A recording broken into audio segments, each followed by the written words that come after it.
Righty. Hello, hello, hello. Welcome to Proof Positive.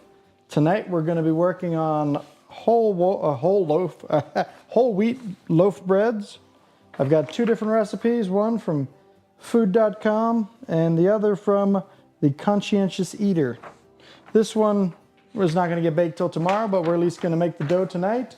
We also have to feed our sourdough starters. They've turned out a lot better than the first time I've ever tried those, which is great. And also here on display we've got the cookies from the last time and some focaccia that we made. The focaccia came out almost perfect. The one that took 2 days to make, I was really happy with, but I underbaked it slightly. I should have left it in another 3 to 5 minutes probably, and the bottom of it would have sounded hollow and actually been more firm. It was a little bit soft. There was still a little too much olive oil down there, so it stayed soft and it didn't really get that nice golden brown color that I would have liked. Instead, it ended up with this kind of pasty white color, but it was extremely tasty, and that's about all that's left out of that one that we made. We also made the Paw Hollywood's one, and it's in the pantry now, but here, I'll grab it for you real quick. It came out pretty nice as well. I've realized you basically can't wrap these up in any meaningful way because they just get soggy. So here's the second one of that loaf. It's a little funky in shape. It's not very thick. I really enjoyed the texture of this one right out of the oven, because it was almost crumbly, I guess would be the best way to describe it. I don't know if that's how it was supposed to be, but it was nice to eat. All right. And for those of us wondering, my beautiful wife Gabby, I believe will be joining us here in a little bit. She's just out grabbing a few last things at the store, and she'll be home in a little while. So let's go ahead and take a look and jump right in. I believe we're going to want to start with, yes, the food. I'm assuming it was Food Network, but it says food.com recipe for 100% whole grain wheat bread by DBS Nova. All right, let's see. We need some hot water, olive oil, honey, molasses. Let's see, what else? Molasses, salt, flour, and yeast. Okay. I think we've got most of those things right here. I'm going to go ahead and grab, well, let's read. Place the first 5 ingredients in the bowl and mix. That's pretty straightforward.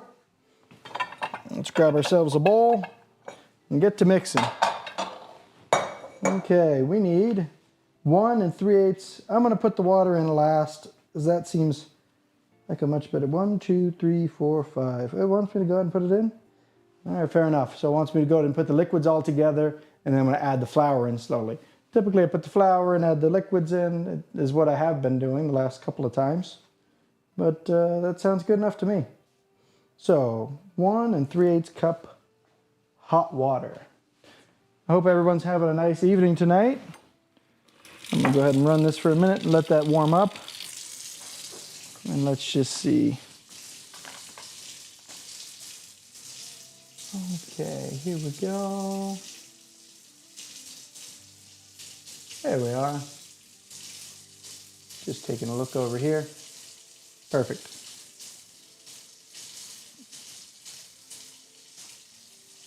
I'm hoping we have some return followers today, like Akabara, just because I know he's super knowledgeable in the yeasty breads, and I'd love to pick his brain on the whole wheat versus just white bread, how the texture is supposed to feel. Because I have not been able to make a whole wheat loaf ever that actually rose the way I'd like it to, which has been quite bothersome. No, still not warm. Water takes forever to warm up. I wish I had one of those circulating hot water loops, for the whole house, so I could have practically instant hot water at any time. I feel like that'd be a nice addition, but you got to really do that when you first build the house. Hope everyone's having a nice evening. Let's see. But yeah, we also have to feed our starters, or our sourdoughs today. This one was the one that I made from the beginner sourdough recipe. We got to take out half of that today and add some more flour. And then this one really took off. This was like the Paul Hollywood one. That easily doubled in size. And we'll be able to turn that into something. I think that they both need attention today. I do believe. Here. Let's see. We're filling it up. We're going to start with 2 cups of hot water. And then we'll add our 3/8 in just a second. Yeah, it looks like 2 cups. Right. Bring this back up. Oh, 1 3/8. Okay, well, let's get rid of a little then. It's 2 cups, 1 3/8. Is that what it says? 3/8. I don't even know if that's on this measuring cup. I'll have to do the math. Quarter is 2/8. A third, so it's between a quarter and a third then. All right, we need to add a little more. Let's see, here we go. That's too much again. I think this might be the hardest part, getting the water right. And I can always add a little more if I need some. Let's see, that's 1 cup. That's a little over, so let's not put all of it in.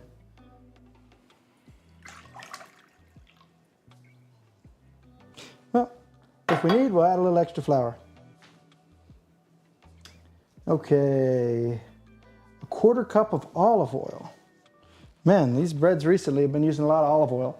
The focaccia laster on Saturday used, it must have been, we probably used an entire cup of olive oil last week. And everything was oily. My hands are still oily from that day. You know, the half the baking stuff is still oily. You know, I kept washing it over and again, but wasn't really helpful. Okay, we've got our olive oil. Now we need a 1/4 cup of honey as well. Now we're using some local honey, which I think is supposed to help with my allergies. I have no idea. That's what I've been told. We'll add another 1/4 cup. Okay. Hopefully we're gonna have some nice tasty loaves this evening once they're done. We're gonna be able to bake at least 2 of them. Yeah, we'll have, well, I think it'll be 3 loaves by the end of today.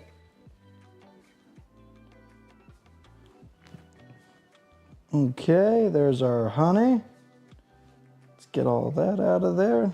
Nice, the oil helped actually get all the honey out really nicely. That is not always the case. That saved me a lot of extra time. A tablespoon of molasses. Okay. That shouldn't be too hard either. Tablespoon. I actually bought this molasses probably a year ago. Was it a year ago? So my wife moved here to Colorado from me out of Los Angeles. And in Los Angeles, there's an ice cream place that's her favorite called Salt and Straw. And they make this salted malted cookie dough ice cream. And I found the copycat recipe, and it takes me like 2 days to make it. But for her birthday, or I believe, did I do it for Valentine's Day? I'm not sure. One of the days, you know, I was asked her, you know, if she wanted, or how exactly did that go? Let's see. I wanted to do something special for her. It was some holiday, either her birthday or Valentine's Day or something to that effect. And I said, I'm going to make something so special, you know, you're going to be asking for it all the time. She's like, oh, I doubt that. What could you possibly make? And I said, okay, well, you'll see. And she promised that she would, only ask for it once a year. And I brought it out one day, gave it to her, and she's been asking, probably once a month when I'm going to make more. So I've got to make some more actually here pretty soon. Her birthday is coming up. Let's see, is this, I want to check one thing here. It's working? Give me just 1 second. Hello. Yep, that's working. Okay. All right. Hot water, olive oil, honey, molasses. Said 5. 1, 2, 3, 4, and 5. Half of a tablespoon of sea salt. I believe that's a teaspoon. That's a teaspoon. I don't know that I have a half a tablespoon here. Let's see. Do I have one in here? Yeah, that's a teaspoon. If I need to, I'll just fill one up halfway. That ought to work. So I'm gonna have to wash that little measuring device out. My tablespoon cup. This molasses is plenty sticky. But thankfully, hot water takes it right out. Okay. And then it says, yeah, half a tablespoon of salt. Sea salt is good. Let's go ahead. Find ourselves a half a tablespoon. I can't get this salt open. My wife constantly tells me I need to, I don't even notice I'm doing it, but I occasionally bite my nails. And she is constantly telling me that I need to stop that. And I would have to agree right then, seeing as I couldn't even get the salt open. Yeah, it wants half a tablespoon. Okay. That seems like a lot of salt. I could be wrong. I have no real reference for it. Okay, first 5 ingredients in the bowl and mix. Let's go ahead and mix them all together. Okay, so we've got honey, molasses, olive oil, and hot water in here. We're going to try and bring it all together. I mean, I don't believe oil and water really mix, but we'll get something together. At least get the salt and the honey and everything picked up and mixed together. It actually smells really good well, it smells like olive oil and honey, which are some of my favorite things.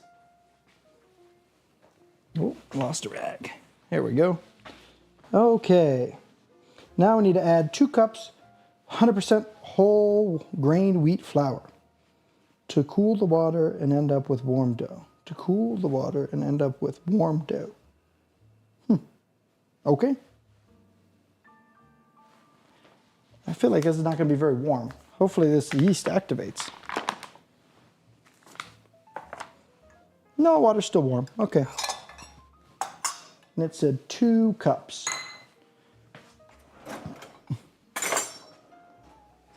Alrighty. 2 cups. Then add 2 tablespoons of dry active yeast. Okay, I might need a different measuring cup for this. Trying to get 2 cups is a little bit of a challenge. I want to get big containers to keep all these in, all the different flours, so that we can keep them a little bit more organized and reach in a little bit easier. If you're not sure about the yeast proof, if you're not sure about your yeast, proof it in a little warm water first. I think we should proof our yeast today, just in case. So I'm never sure about yeast, especially with the whole wheats. I've had just terrible luck getting them to rise at all. Here, let's go ahead and try and get some of this first cup of flour mixed in. Starting to come together. Okay, let's go ahead and get our second cup of flour in here. All right. And let's see. Yeah, that's a little light. I'm going to use our tablespoon. Add a little in there. Perfect. I know measuring cups are not the most precise method of measuring, but it's better than... I would prefer to weigh it, but this recipe doesn't go by weight. I'm going to start looking for only by weight recipes here on out, as I think they will be a little bit more repeatable. And we can really start to hone in on which recipes we do and don't like. Okay. Let's see, that dough got a little cold, so let's go ahead and bloom our yeast. It asks for, make it a little bowl, and we're gonna get a little bit of hot water. If we need to, we'll add a little more flour to the dough. Okay, just a little extra water. I think I already had a little too much, so we'll definitely need some extra flour in this. We'll grab our nice tablespoon measure, and we're gonna add in 1 tablespoon. Mix and then add 2 tablespoons of dry active yeast. This says 1 tablespoon here. And I'm quite confused by this one. This might be a little bit... I'm gonna go with the 2 that it says over here, mix, and then add, so I need to mix this up thoroughly. And then I need to add 2 tablespoons of dry active yeast. I can do that. Actually, while that's mixing, I'm going to let this bloom. Now, I'm not sure. Has anybody used any other yeasts other than the Fleischmann's, right? Because I'm just really curious, you know, how the different ones perform and how consistent they are or aren't. So I feel like so far since we've been baking, you know, pretty regularly, I've had good luck. But prior to daily baking, I certainly had a lot of trouble.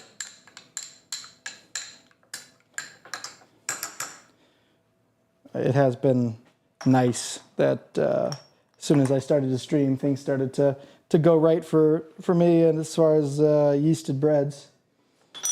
All right, so we're gonna try and get our yeast to proof a little bit in this warmer water.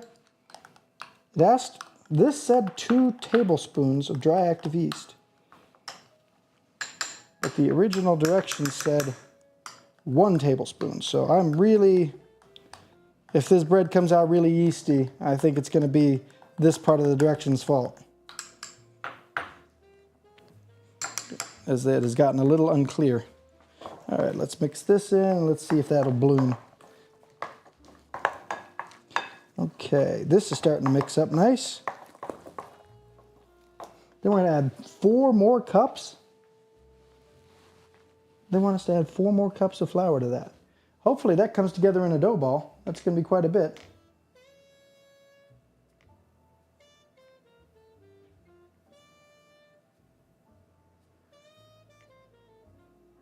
All right, let's see, give me 1 second. I want to let the dog out.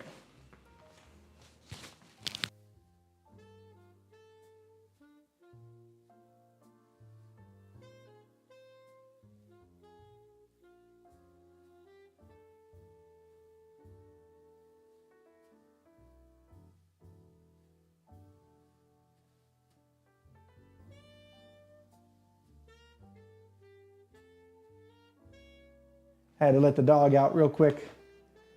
Let me see. Yeah. Oh, and right on time, I hear my beautiful wife coming home. Should be nice. Oh, I didn't wait. I was trying to wait to see that bloom. Hopefully that actually blooms. That would be nice if it does. Okay. All right. We're going to let that bloom for a second, and then it says to add 4 cups. Then what do we do? Let's go ahead and read ahead a little bit. Mix until the consistency is somewhat even. Continue to slowly add flour 1/2 cup at a time until the dough quits sticking to the sides of the bowl. It should be tacky to the touch. The trick is to have enough consistency to stand up with the least amount of flour so the bread will be fluffy. There'll most likely be 6 1/2 cups but in any case, do not exceed 7.5 cups. You can trade 1 cup of wheat flour for 1 cup of all-purpose white flour if you wish. I wonder what the purpose of that would be. Why would you want 1 cup of white flour in there?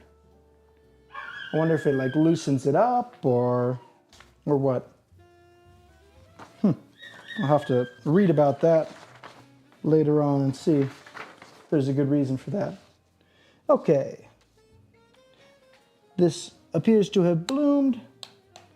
Let's go ahead and add in the yeast. All right, yeah, let's go ahead and add in our yeast. That is an awful lot of yeast. I could be wrong, but I feel that's going to cause problems later. Okay, we'll give that a nice mix and incorporate it into what we got going on. Okay, now we've got our yeast in. Now we need to add 4 more cups, which should bring us up to 6 cups total in this bowl. Will you go get Lucy, please? Our dog gets very excited when my wife comes home.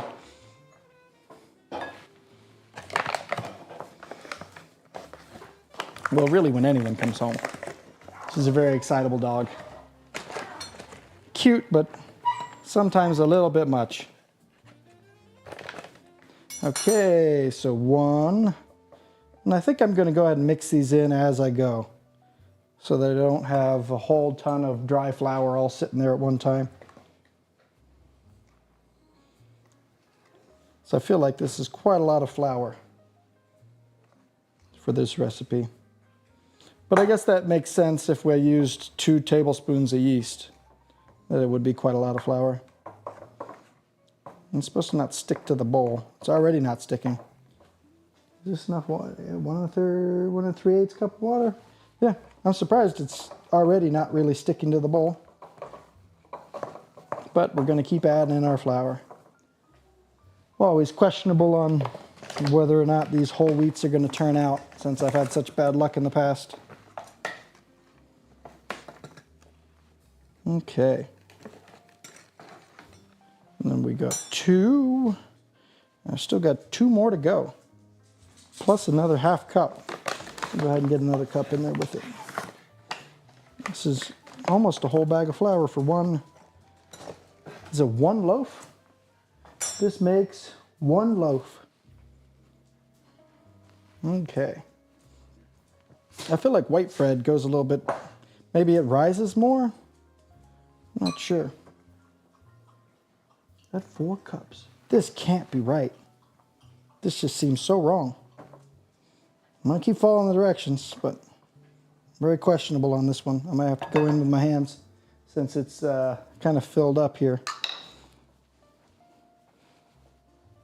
This just seems completely wrong. No, it's okay. It's still very sticky. I just got to get all this flour into the dough, which I feel like is going to be quite a challenge.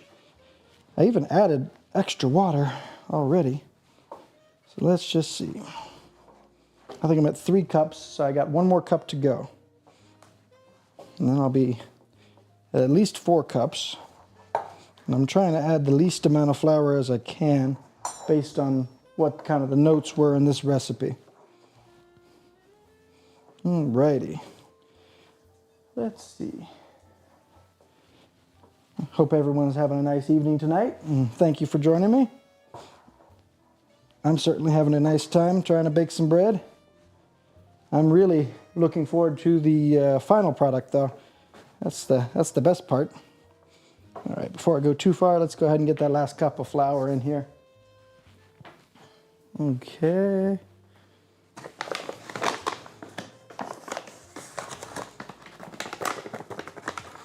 Let's see. I'll try and level it off. You know, I've realized I make quite a mess when I'm baking. Does anybody else make a big mess when they bake, or at least cook in general? Or is that exclusively reserved for me? I'm certainly the type to make a mess and clean later. I think it's because when I'm at work during the day. I have to keep a very tidy work site. So it's nice to be able to kind of relax when I'm not there at work. All right, I'm gonna go ahead and turn this out and try and knead all this together. And then we'll add more flour in as we see. This bread is not heavy like most. Total amount of flour is 6.5 to 7 cups. Does it add more water anywhere? Okay. Do not overmix or the bread will be tough. Is it just a mix? Because it doesn't say anything about kneading. Let's see. Stand up with the least amount of flour. Bread will be fluffy. Leave it in the mixer. Cover the bowl. Let it rise. It'll double. Mix in the kitchen somewhat even. Then continue to add a flour half a cup of time. Quit sticking to the sides of the bowl. Should be tacky to the touch. Huh. I don't think this worked out at all. Oh, I'd love a coffee. Thank you. I'll take the... Is that a mocha? No. What's the red one? Yeah, sure. It's turned off, so you got to hold the little button at the bottom. I don't know about you, but I don't think this dough turned out at all. And this is now one of many loaves of whole wheat that I've tried to make. Also, as far as I can tell, if you take a look at this recipe, does it show any kneading anywhere? I think I left that first setup too long. You know, it hydrated into the first batch. Now it's just not at all. I have no idea. Hello from Uzbekistan. Well, hello there, Grandma. Nice to see you back. Does this look like bread to you? Hi. Here, let's move some stuff out of the way so we can take a look. That doesn't look right. Lucy, no. Very loud dog. Whole wheat bread is totally different from white bread. Does it need to be kneaded? Because it doesn't say knead it. And I mean, I can't even get it to combine correctly. I really have no idea what I did wrong. What would you like? I'll take the vanilla. The vanilla sounds nice. You want me to open it for you? Sure. Thank you very much. How was your day? My day? Yeah, your day. Yes, it should be kneaded. It doesn't say to knead it. All bread needs to be kneaded. Should be tacky to the touch. This recipe seems completely wrong.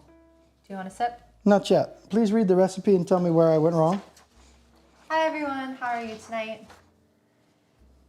Place the first 5 ingredients in the bowl and mix. I did that.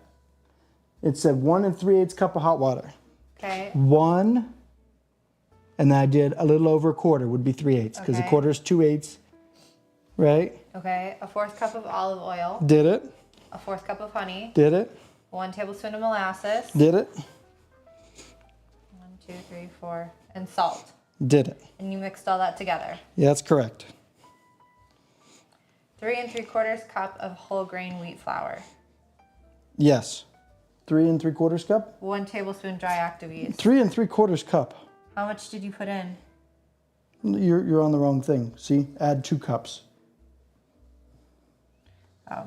Add 2 cups. I did that. Whole grain flour to the cool water and end up with warm dough. Did you mix all that together first? This is for 2 loaves. The directions didn't change, but my ingredients list did when I scaled it down. Because I asked for the scaled down version of it for 1 loaf instead of 2 loaves. So this is completely wrong. I have double the amount of flour in here that it needs. That makes a lot of sense. Well, hey, at least it's my first complete failure. And we caught what was going wrong. So I'm just going to go ahead and scrape all this off and we can start all over. I'm glad I came home. Uh-huh.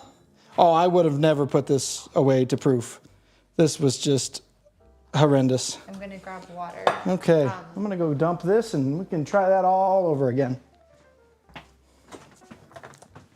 Well, that's a bit of a bust. But I am glad that I figured it out now versus much, much later. Get my hands a wash and we'll try all that over again. I think I'm going to get my yeast to bloom first this time. Makes sense as to why it was so much yeast.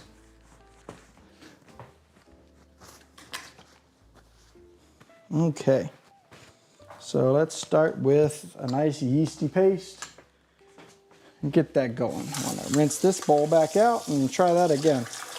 And make sure I get all the yeast out of this bowl too next time. I left quite a bit that time. That might not have been good. I'm also going to add some more water. Alrighty. And how have you been this evening, Shannon T57? Or I guess in Uzbekistan it would be morning. What is that, a 12 hour time difference, isn't it? Okay, so let's go ahead and get our yeast blooming. That'll be a nice start. At work, watching you. Well, don't work too hard. We're glad to have you. You got to get all the kids you're teaching to watch as well. I'm sure they would enjoy some American baking. I would imagine it's quite a bit different than a lot of the stuff that they have there in Uzbekistan. What is the popular bread dish there? What would that look like? Just out of curiosity. Okay, start back over. 1 3/8 cup of hot water.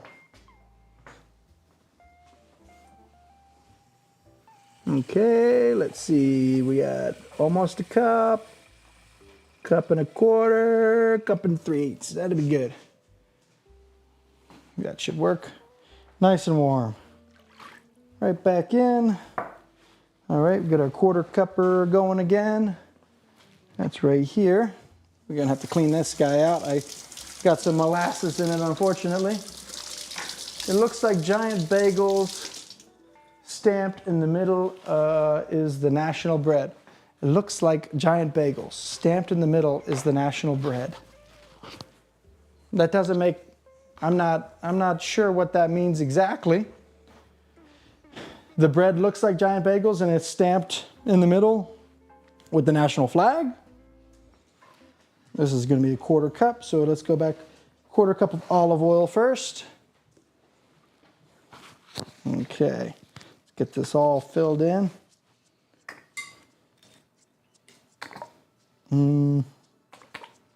Okay, quarter cup of olive oil, quarter cup of honey, and a tablespoon of molasses. It's going a little bit faster now since I know what I'm supposed to be doing. Man, we're going through honey. It's a good thing we got more. Last couple of days, last week, we've gone through a lot of honey. Are you gonna come on over and help me bake, honey?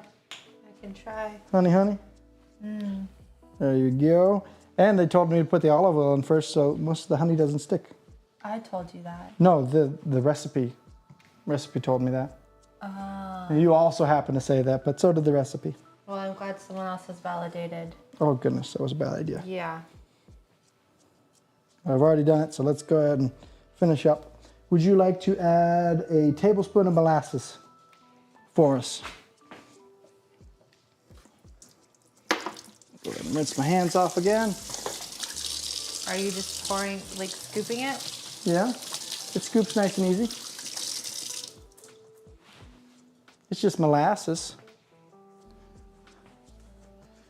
Okay. So we've got our tablespoon of molasses now. Well, that didn't. And we need our half of a tablespoon of salt, which I'm not sure how much half a tablespoon is. Is that 2 teaspoons? It didn't all come out. That's okay. I think close, it's gonna be close enough. Now, Use a half.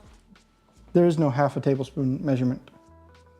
Is it 2, would that be 2 teaspoons? Or do I just fill that up halfway? I'm just gonna fill this up halfway.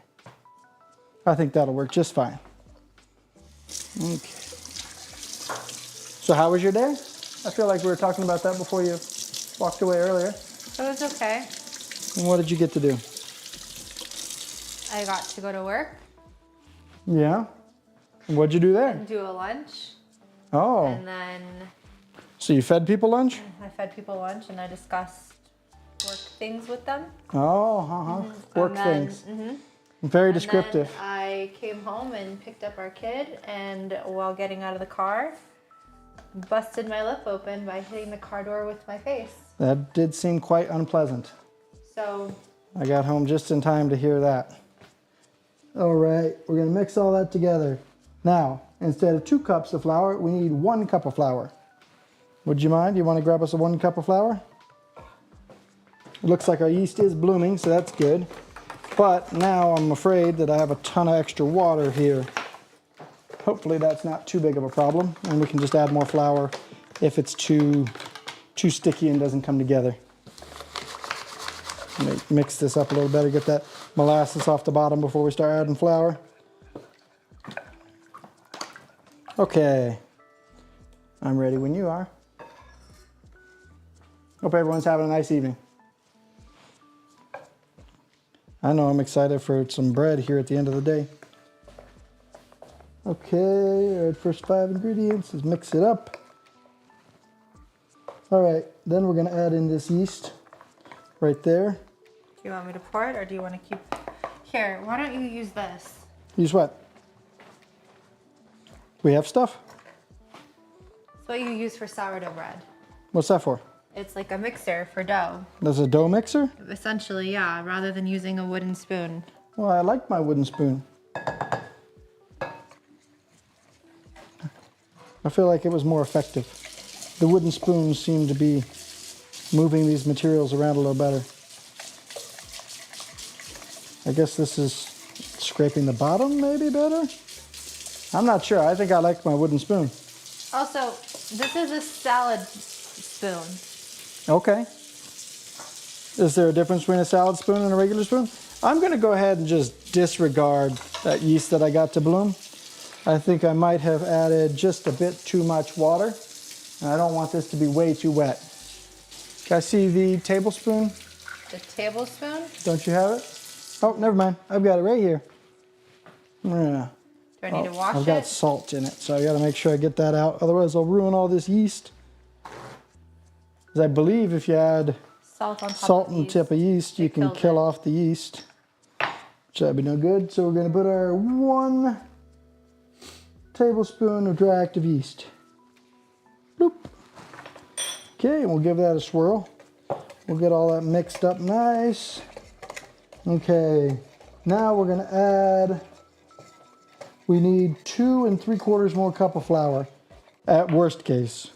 Right, so let's add 1 more cup of flour and see what starts to happen here. 1 more cup? Or do you Yeah, want me to do 1 more cup right now. Half cups. 1 more cup's good. And then that'll still leave us with a cup and 3/4 to go. Yeah, I added way too much flour last time. I was very confused. This is starting to look a lot better. But I will say, it still doesn't say anything about kneading. Here's 1 cup. Okay. 1 cup. Mix until the consistency is somewhat even. Then slowly add half a cup at a time until the dough quits sticking to the sides of the bowl. Should be tacky to the touch. So I need to add in another one as you're going with that? I want to say, at no point, it says do not overmix the dough or the bread will be tough. Yeah, we're going to end up, so we're going to go half a cup at a time from here on out.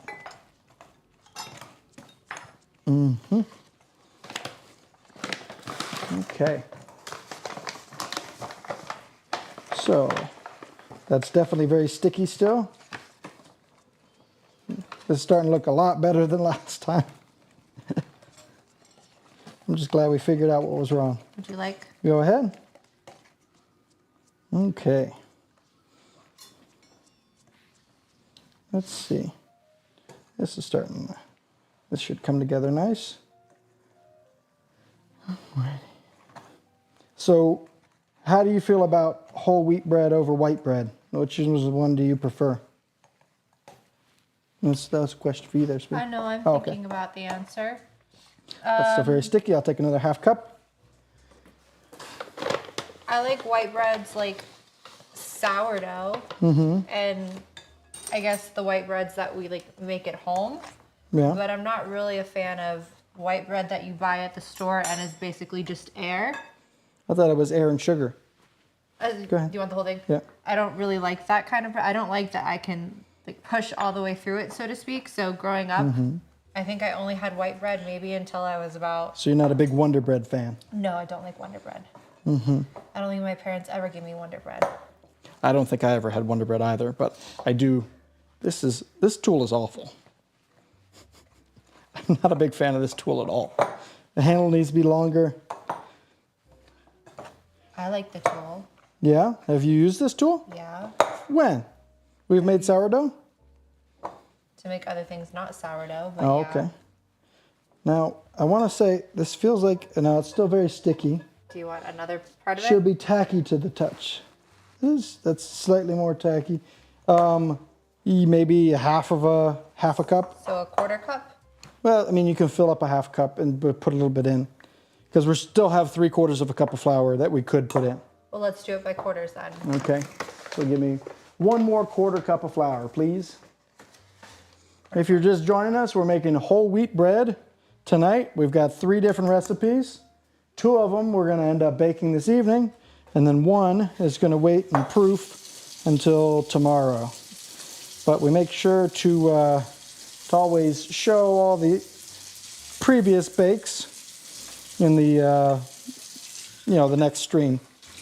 So if you see here in the corner, we have the cookies that we made last time, along with what's left of the focaccia that we didn't immediately devour, as it was quite tasty. I have to say the cookies were really good. The one of our followers, Stephanie, told us to make them. All right, I'm gonna get my hands in here a little bit. I still think that's pretty sticky when it's actually mixed together, and it still sticks to the side of the bowl. So let's go one more quarter cup and see where we go from there.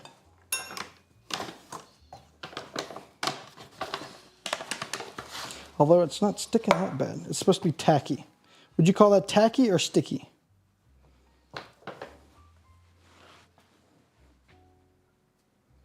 That's sticky.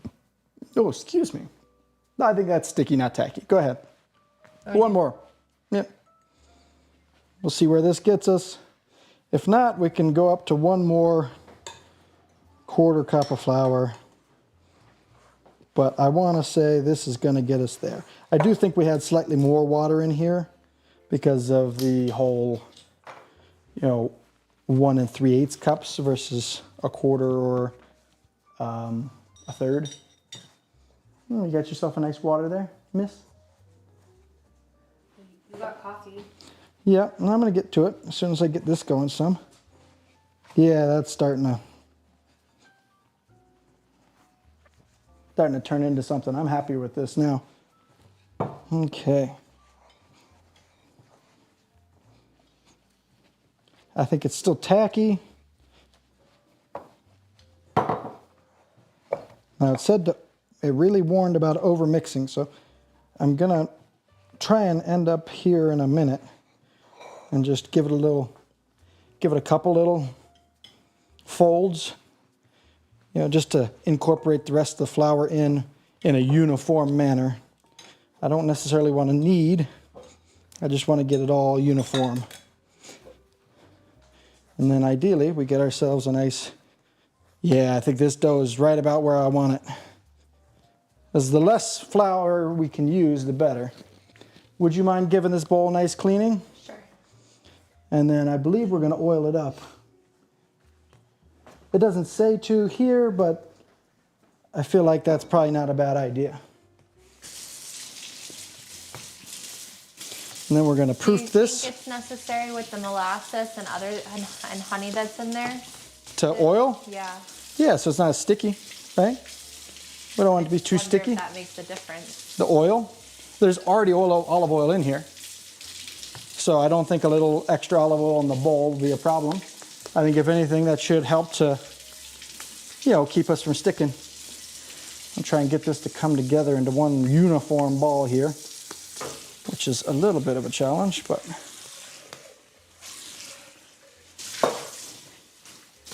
I feel like I want to knead it more. Think of it a little more. I really don't want to overwork it, but I also don't want to not bring it together. But it is getting stickier as I go. I'm gonna call it there. I take it back. I think this is a nice dough ball, ready to rise and shine and proof. Let's see, proof, we're gonna let it rise for 30 to 45 minutes. Dough will be larger, but it doesn't need to double. All right, let's go ahead and turn this guy on. This thing has been a lifesaver, especially here coming up on winter time in Colorado. The inside of the house gets a little bit chillier unless we really turn it up. Have you almost got that bowl? Yeah. Okay, let's set that down and let it be. I'm gonna go ahead and rinse my hand. There's some towels over that way if you want to dry it off. So we still have 2 more doughs to make, and then we'll start fiddling with our sourdough starters, feeding them and getting that prepared for sourdough day in about a week. Starter looks much better than yours. Well, mine is a slow process. It really builds up into something. You know, we can't all have instant gratification. I know some of us are quite fond of instant gratification, but... I didn't say instant gratification. I just said it's grown quite a bit. Mm-hmm. Well, you did pick the 3-day recipe versus the, I don't know, 2-week recipe, I feel like it is for my sourdough starter, which I've conveniently named the blob, because over time I believe it to be blob-like. We had our followers help us with names. Yes, but you know, it's still for everyone that's new. I'd like to let them know. This one's called Hollywood after the Paul Hollywood book that it came from. Yeah, let's just give it a little drizzle. And then you give it a little wipe down. And then I'm gonna transfer this over. Does it say to cover? Whether it does or doesn't, we're gonna cover it. We're gonna let this rise for a little bit. Yeah, I'm glad we oiled because it is a little sticky. I'd hate for it to have stuck to the bottom of the bowl. Okay. So we got 1 dough ball down and another dough ball to go. Well, another 2 dough balls to go. So we also have Paul Hollywood's basic tin bread. It's the same recipe that we did for the white bread, but it's adjusted a little bit for use with whole wheat flour. And I think that should help us out quite a bit.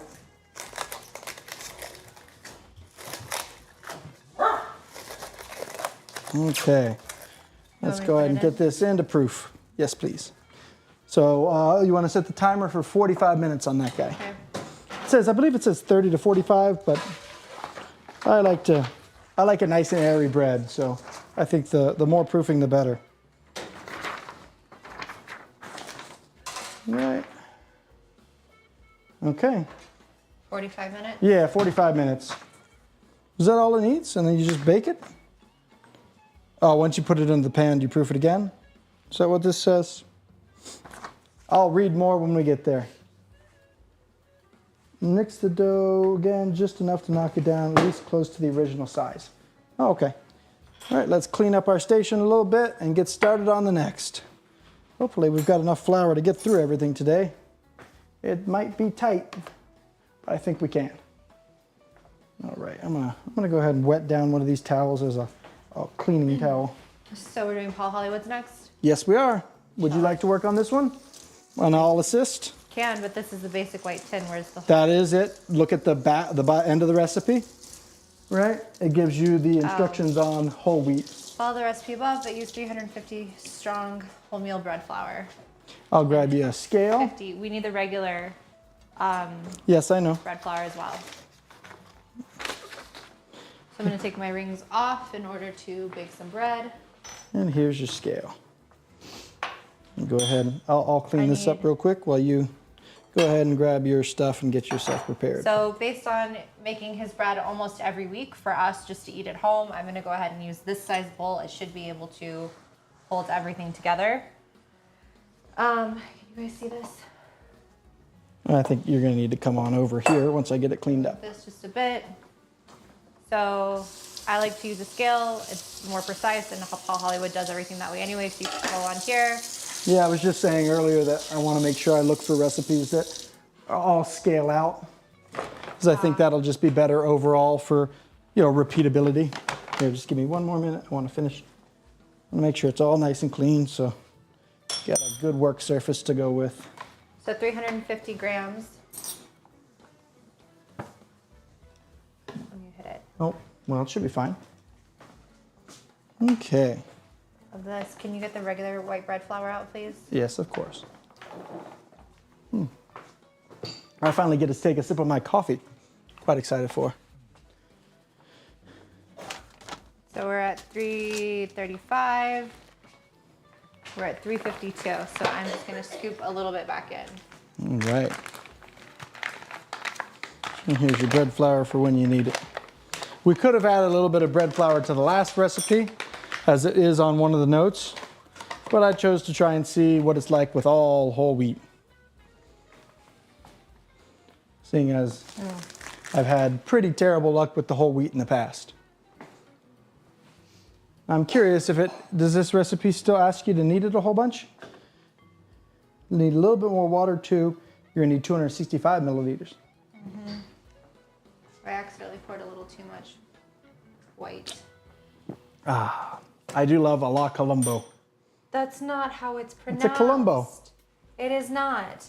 And for those of our watchers who are fluent Spanish speakers, along with myself, they would like to inform you we Colombo. are offended.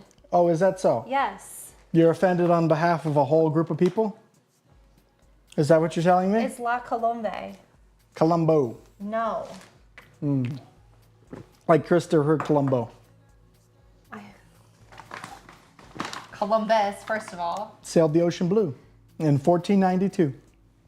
I was hoping you were going to mess that up. I'm sure. I was hoping you were going to say 1942 or something. No way.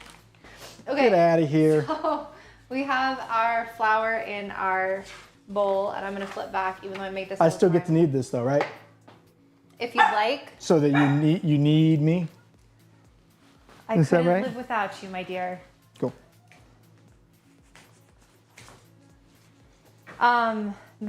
Paul Hollywood, for all of his breads, he says that we can go ahead and use rapid yeast bread or rapid instant yeast. And I like it, so I just use a whole packet. And it has seemed to work out just fine. Although I haven't had any issue with the other yeast since we've started baking on stream. When I was just in here baking on my own, which I was doing for quite a while, And just turned out terribly. Rye bread. I made some of the worst, most dense loaves of rye bread, just completely unedible. There was nothing you could do with it. I will say, if you guys are going to attempt to bake at home and you're not avid bakers or amateur bakers and you choose to use a yeast packet, really make sure that you kind of like massage it, I get guess it all to out say. of there. I don't know what to how else to describe that, but a lot of it gets stuck in there. And how many grams is one yeast packet? I don't The know. answer is 7. There we go. What we need. Every 8 grams of salt. every 3 packs is 21 grams. So At I'm going least to that's put what it this back says. on to measure our. Oh, also, I don't know if I've mentioned it recently, but for every Fowler we get this evening, I'm going to eat one entire cookie. Fowler? Follower? Oh, follower. Oh, please do, because yes. when he eats too much sugar, he gets really bad headaches. It's a little entertaining. So for every follower we see this evening, I'm going to... No. Measure. I'm measuring it. Oh, okay. I thought you were just freehanding it. My goodness. I assumed it was some sort of, teaspoon, tablespoon sort of thing. Well, it's not It's showing not, up. yeah, that's the thing. It doesn't show up in a whole bowl. You get the little bowl out. I don't think it measures small enough amounts. Well, I don't know how much salt I just I've put been in told there. I need to go to a skate shop because apparently they sell, Here. you already put salt I in already there. put some in there. That's why I don't know how much This I is have going to in be there. very then. difficult. Well, this is why This I might like be to a do- very salty bread here. It's not coming up on here either this time. I'm just going to do this. Okay. Just a little teaspoon? Quarter teaspoon? Sure, why Third not? a teaspoon? Probably be a little more, actually. Let me see you eat that cookie. Who said that? I believe that is your Lord. coworker. And from what I understand, you subscribed earlier today, so that is null and void. That it counts. He is That offended counts? that you say Colombo. Is Spanish he? speakers unite. Uh-huh. Okay, here we go. My first cookie, since I'm being, strong-armed into it. Oh, I don't Thank need you very much. salt. Okay, we have our salt. We'll see how it turns out. I might have ruined that. And then unsalted butter. Mm-hmm. Is it supposed to be softened? Yes. Did you take any butter out? I took no butter out. So you didn't prepare? I prepared everything else. None of my recipes needed salt. This is part of your recipe. This seems more like your recipe. You're the one that makes it all the time. Fire. He's got the... Apparently something's fire. The cookie is quite good. This was Stephanie something. She gave us this recipe on Saturday to try out. Stephanie 1016. Mm-hmm. If you want to be exact. And so far, I've liked it. It came out a little funny looking, but just because we put too many on one tray. But it is a good cookie. The amount of sugar that went into this cookie was disturbing, though. I think the amount of sugar was perfect. Mm-hmm. Well, since I don't have... This is essentially a sugar cookie with a little bit of chocolate in it, which I am quite fond of. So I don't have any softened butter, so we're gonna go ahead and just melt this. Or you could soften it. I'll be fine. It does soften in there. Mm-hmm. I hope everyone else is having a nice evening. And feel free to have a cookie with me. If you subscribe... No, follow. Follow, I'm Big sorry. difference. I don't really know what the difference is. Still learning. Also, she's still down here. Hi. They can kind of see me. Mm-hmm. Just the tip of your head. Tip of your head. Uh-huh. That's all it's showing. Uh-huh. Mm-hmm. Very funny. Well, hello there, Theodore. Can I have 250, please? 250 watts. Milliliters? Read the directions on the backside. See? I came in more prepared than you today. What does that say? Warm or cold? It just says water. Just says water. Doesn't matter? Yeah, this one says water. Well, does the other one say difference? Cool water. Oh, cool water. Cool Runnings. Mm-hmm. No, that's my cookie. No, sir. Plus you had a yogurt earlier. Did you throw the yogurt out? That's probably about a right amount. There you go. You know that's not supposed to be probably the right amount. It's supposed to be It's quite science. close. There's no 265 on there, so you show me where the 265 is and I'll fill it to that mark. Okay. Did you take a bite of my cookie? You just moved it. Okay. So now we mix everything else together. Also, please remember that if you're doing your your yeast and your salt in the same bowl, like we've already discussed some, do not put them near each other because if you put the salt on the yeast, it will go ahead and kill it. Oh my goodness. We have a Rogue airliner that broke apart. You lost an engine mid-flight. That's terrifying. And after you've done all of that, you just start kneading it. I'm sorry, you were busy eating a cookie, so I figured you didn't want to get your hands dirty. Oh, once you get it out of there, I'll knead it. You can, mix it together for us, if you don't mind. Uh-huh. Mm-hmm. The air conditioning isn't turned up to, 75 today, so Oh, so you're not going to start sweating I don't bullets. think I'll break a sweat. Oh my goodness. Coming back through. Okay, one cookie down. Now, as much as I want people to follow, I certainly hope that we don't get too many. That's going to get excessive really quick. That's a lot of sugar. Made more than enough. I'm awake now. I'm going to have sugar buzz all night.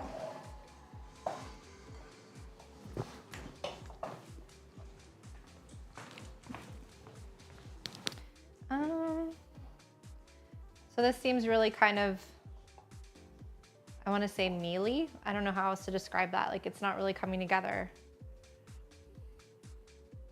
But we're gonna see what happens. I don't really make whole wheat bread at home. Take the mic off. No, it's not.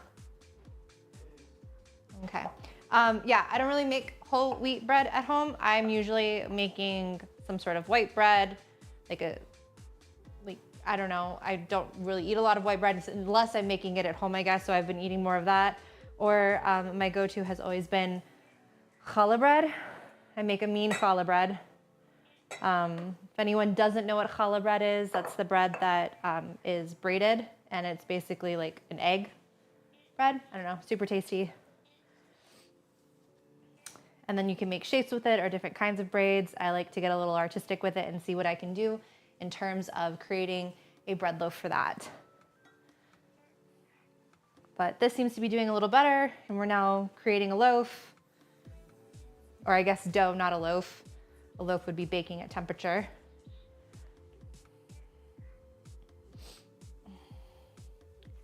Certainly much different to knead than white bread.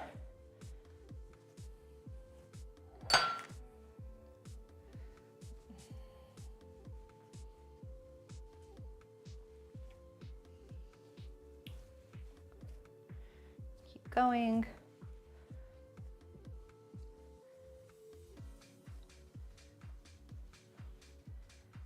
Keep kneading.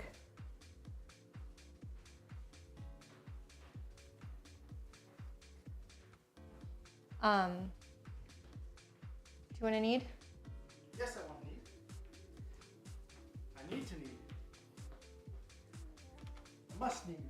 Just look at one thing real quick. Yes, I must knead. Okay. Sure. 100%. You're good? Yep. All right. I'm gonna wash the bowl then. How much kneading do I need to do? I don't know, about 5 minutes? Timer. So if I don't set a timer, I'll think it's gone by and it just hasn't. Well, that is a tough dough. Let me just go right here real quick. There we go. That is a really tough dough. Okay. Is it really supposed to be like this? I guess. This looks tiny. All of his loaves are tiny though. Okay. He doesn't, He's not a big loaf guy? no. I was just talking about challah bread. He's got to keep his movie star figure. What figure?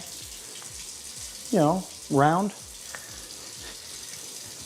I mean, don't get me wrong, Paul Hollywood is attractive, but How so? Is that so? yes. What do you mean? Oh, come on. You watch British baking shows. He's got a as I do. 1990s teenage boy's haircut. Leave the Greek man alone.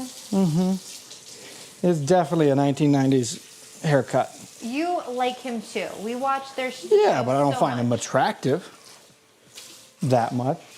Ah, that much.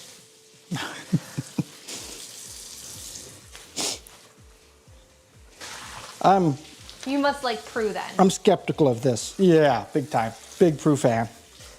I still miss Miss Sherry's Berry. Miss Sherry's Berry? Well, it was Miss Sherry, and she was called Sherry's Berries, and she like Was it baked them. Sherry Berry or Sherry's Berry? I don't know. I feel like it's Sherry Berry. But she was on the show before Prue was on the show. I know and then who she was there. disappeared. There's no way this is right. I don't think you're supposed to knead.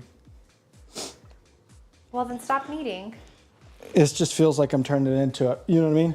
Okay, then stop kneading. Do you see? It didn't say to not knead. I know. Following the directions as Well, it let's like follow that. the directions, I guess. As it says. We'll knead it. I think this is a terrible idea. Then stop kneading it. But it says to knead it. Shouldn't I follow the directions? I don't know.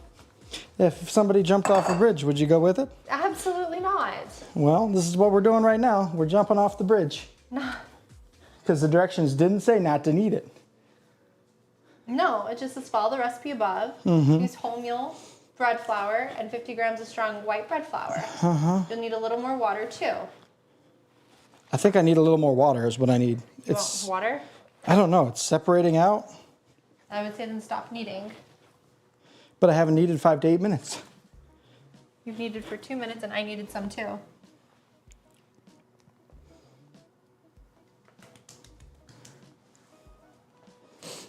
That feels like a lot of water. That was a little. That was a little? Yeah. Ooh. I feel like that was a lot of water for this. Well, let's just put it in and see what happens. Okay. Well, I want to at least knead it for the appropriate amount of time. But I'm going to base it off of the other recipe that was a no knead. Like, this would feel bad to you, wouldn't it? Look the way it is. Yeah, it feels bad. This is a hard, terrible loaf. I don't think it needs to be kneaded. I think it just needs to be combined. Well, what do you want to do? Do you want to try this again? Or do you want to, let's just give this a shot and see if it does anything? Let's just experiment and see what happens when you potentially over knead whole wheat dough. Well, I think it looks like this. If I had to Does it still bake? wager a Okay, guess. stop kneading. I'm not kneading, I'm rolling into a bowl. A bowl. A bowl? A bowl. But technically you're still playing with meatball. You said I'm supposed to play with it. it. Well, at least... Isn't this kneading? Okay, we're done. Just stick it in. But look, it's gonna break apart. This is over kneaded. This is terrible. That's not gonna turn out into anything. Very, very low hopes for that particular Where do you one. want me to put this? I want you to put that just on top of there. Okay. Would probably be the right spot. And wash my hands again. Then we're gonna start our third loaf, our third dough ball, which I am more excited for that recipe. Why? As it's only 4 ingredients and it proofs overnight. So I'm assuming it's maybe a little airier, a little lighter loaf. At least that's what I'm hoping for. Nice light loaf.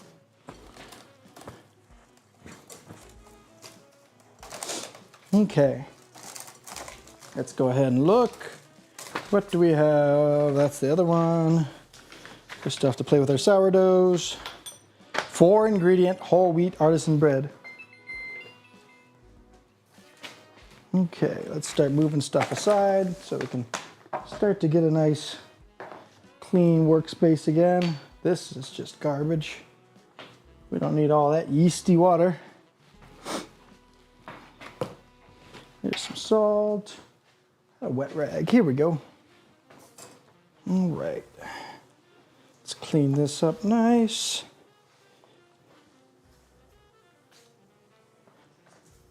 I'm hoping we get the pretzels soon. When are we gonna start making some pretzels? Whenever you'd like. Does anybody have any recommendations on what we bake next? Well, next stream we're doing dinner rolls. I already have that one planned out.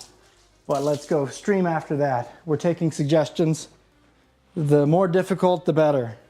We want to fail at something spectacularly bad. I'm thinking laminated doughs, maybe. I think that's jumping from like 0 to more than 100. So, what's wrong with accelerating quickly? I enjoy accelerating quickly. I mean, I suppose there's nothing wrong with accelerating quickly, but you don't want to upset yourself too much, do you? Oh, I won't get upset if I fail at it. 4 cups whole wheat. Okay, large mixing bowl. Wicks together. Where's the big? Which bowl are you going to use? I'm going to use the large mixing bowl. It's it can be a mixing bowl, but technically Cinnamon it's rolls. a salad bowl. That sounds nice. Cinnamon rolls are yeasty too, aren't they? Yes. I think you put yeast in the cinnamon Often roll. you have to let the dough proof Didn't you overnight. make some homemade cinnamon rolls once? No, I only made No? you terrible, terrible pretzels because you wanted the quick recipe. It was bad. Those were awful. I won't even sugarcoat it. You should have sugarcoated those because that would at least made it I tried to sugarcoat them. slightly edible, but not even. Hey, if we're making cinnamon rolls, you guys are coming over and taste testing. That's just how it's going to be. In a large mixing bowl, whisk together flour, salt, and yeast. So apparently they don't care if the yeast and the salt mix together on this one. All right, 4 cups. Really, all of the flour. Okay, all 4 cups of whole wheat. You got it, or do you want me to scoop so you can read? I can scoop. I can scoop and read. Oh, can you? I did the whole Is that first how one. you did such a good job on the first one? That is you correct. Had to redo it? Hey, it's because I forgot that I cut the recipe down before printing it out. Had I remembered I had done that, things might have been a little different. Here's 1, a 2, a 3. Isn't that how the Tootsie Pop guy was? How many licks The does it take? owl, he goes, A 1, 1. a 2, a 3, and then he chomps it. It takes 3 licks to get to center. Didn't somebody figure it out? Would you look that up for me? How many licks does it actually take? Doesn't it depend though on how much saliva your tongue I'm makes sure, and how like acidic. How big your tongue is. I bet if you've been drinking a bunch of acidic sodas. probably Acidic different. sodas. Acidic What sodas. would an acidic soda have to do with anything? It melts the lollipop faster. Let's see, how many licks to get To the center of... to the center of a Tootsie Pop? Per Google AI overview, the estimate ranges from 144 to 1,000. Somebody's really licking. I want to meet that person. I bet it's a lady. I think that is inappropriate, sir. Or a gentleman of a certain persuasion. That is inappropriate. It might be, but I would bet my money on it. And then it says, a group of engineering students from Purdue University reported that its licking machine, modeled after a human tongue, took an average of 364 licks to get to the center. I would love to see what a licking machine looks like. I'm sure you wouldn't You know? be opposed to that idea either. Do any of you guys, okay, this is going to be sort of my nerdy weird side, I guess, coming out. I don't know. Have any of you guys ever watched the TV? Did you watch it? Bill Nye the Science Guy? Not Bill. Bill Nye. The Big Bang Theory. Did you watch The Big Bang Theory? Oh, I'm definitely a Big Banger fan. Yeah. It's a Family Guy reference. I don't watch Family Guy. Meg, the one everyone hates, Yes. is a Big Bang fan, and they Okay. make fun of her for it. Well, I like Fight Big Bang. mercilessly. My Oh. dad and I, you are really good at opening these bags. I just got to say, bravo to you. I am fantastic at opening everything, thank you. Anyways, in The Big Bang Theory, I don't know if you guys have seen it or not, but Don't we have a thing for this? a what? You know, We don't have any more containers that are large well, enough for that. we're gonna have to figure that out. Oh, I need to? Yeah, you need to figure that out. Oh, I don't have an Amazon account, because you I don't do. order anything from Amazon ever. You do. Yeah, but it's not even for me. I don't know when the last time I ever ordered anything for myself on Amazon. I order not everything off Amazon. I don't. I'm saying me. Okay. I'm not a big Amazoner. In any case, as I was saying, Two we're talking, you know what, it just teaspoons of makes no salt. difference. It makes no difference, does it? Teaspoons you of don't salt. want to hear my anecdotal story. Oh no, go ahead. Continue with your, Big Banger theory. Or story? Story. Yes, okay. So I'm listening. Howard is apparently going, I think it is, off to space or something, and he creates How weird. like this kissing machine situation. Does anyone know what I'm talking about? Didn't he make a robot hand too? He made I thought it was a robot hand. hand. He makes like this kissing machine, and essentially it's like two lips with tongues, and you stick yourself on one side, and then it's supposed to mimic somehow whatever. Anyways, It's a horrible, he tries it out horrible with machine. Raj, and essentially him and Raj are making out. That's a little extra salt. Oops. That's my anecdote for a tongue story. 3/4 of a teaspoon of dry You active literally yeast. listened to nothing. You said something about a kissing machine. Uh-huh. And it sounded very perverse, and I checked out quickly. 3/4 of a teaspoon of dry active yeast. Do we have a 3/4 teaspoon?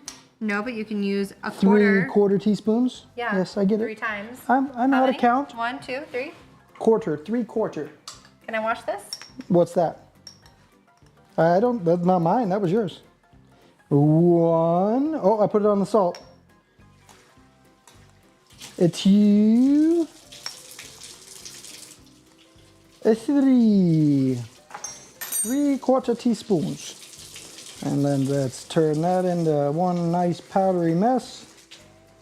Pour in room temperature water starting with 1 cup if using some white flour. We did not use white flour. 1 to 2 cups of room temperature water.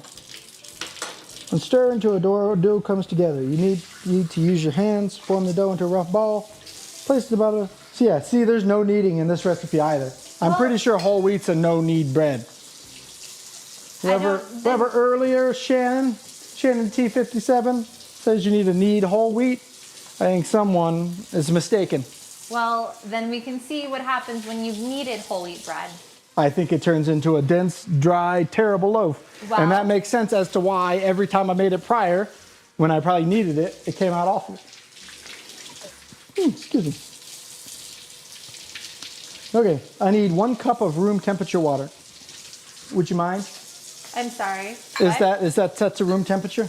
No, it's cold. I'd like room temperature, please. Shall I oblige you? Yes, please. 1 cup. 1 cup for now. I think it's going to be, it's 1 to 2 cups. So So do you want me to pour 2 cups and you only use 1 cup? Are you capable of that? no, I'm going to need 1 cup at a time. I don't want to chance it. Well, let's not be particular.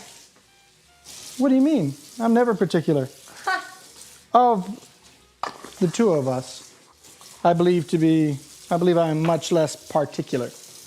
I strongly disagree. I like to just let it free flow, go and feel how it is.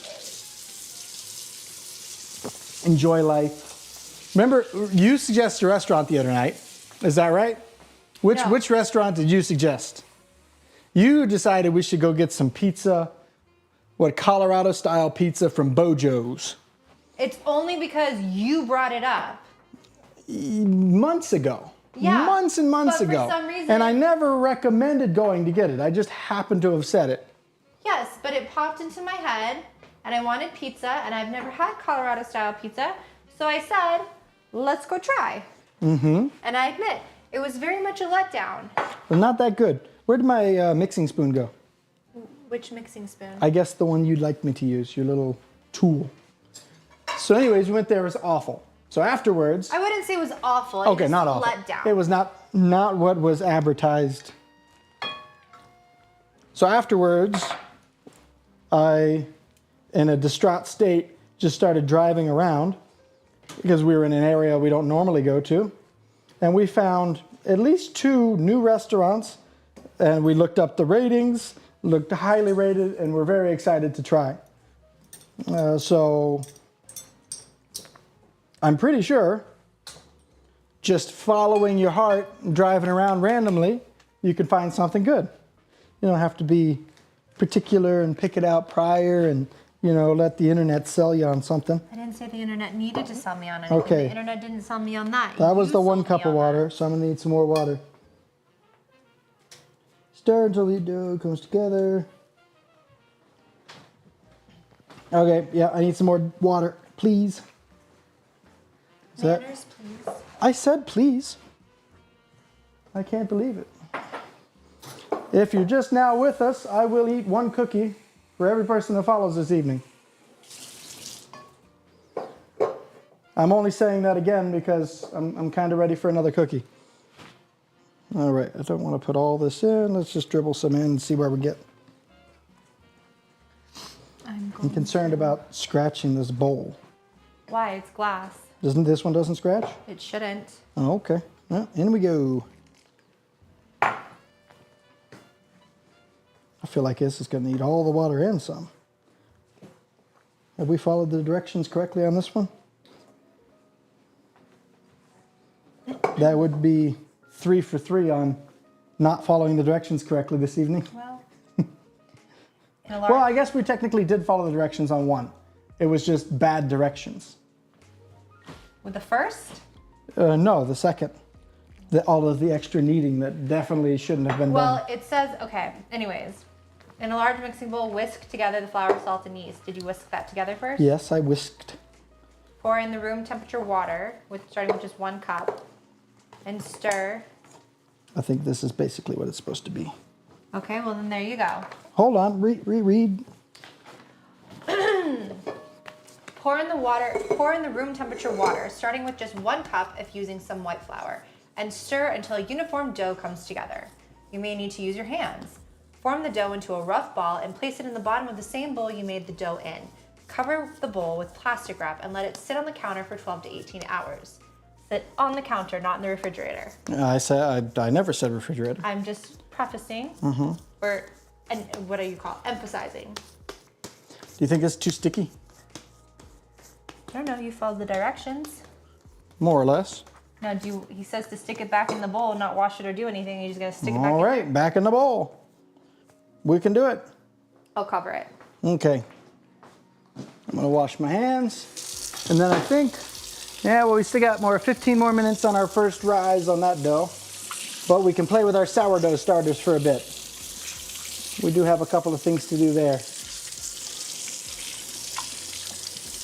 Does anyone else just really dislike plastic wrap? I understand its purpose and how it can be helpful, but at the end of the day, I'm just really not the biggest fan. Why not? What is it about plastic wrap you It's just a pain in the detest? butt to cut. It never That's cuts. because you got with the off-brand. You gotta buy. This is yours. This is the off-brand. This is yours. What do you mean this is mine? That's from when we first moved in together. Why do we still have it? Because I was using the other. Oh, okay. So we just never ever use it. I guess that's fitting. I mean, we have been together a little while now. True. I figured you would have used it by now. Hey, by the way, is this crock pot full of chicken done? Is it burned? Is it I don't know. I need soiled? I need to shred it. May I shred it on our baking channel? I think that's a great idea. Shred some chicken. So, I have a high spice tolerance. And I have no spice Has tolerance. no spice tolerance. And I don't like spice, not one bit. I have really been Want no craving- spice on my rice, lice, or ticks. What? I don't know. I'm trying. So, anyways, Dr. Seuss. I've been craving some very spicy, like Mexican style chicken, I guess. So I crock potted chicken breast, essentially just in adobo chilies that I put into a blender, mixed them, and combined with what do you call it? Chicken stock.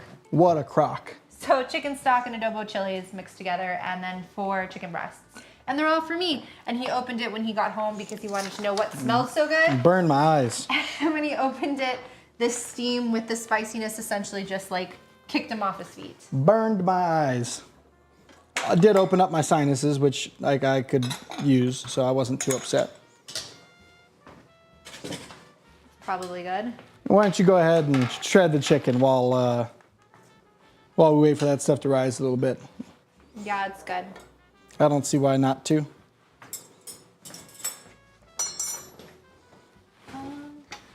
Alrighty. I was telling people earlier today about your special ice cream and why I had molasses.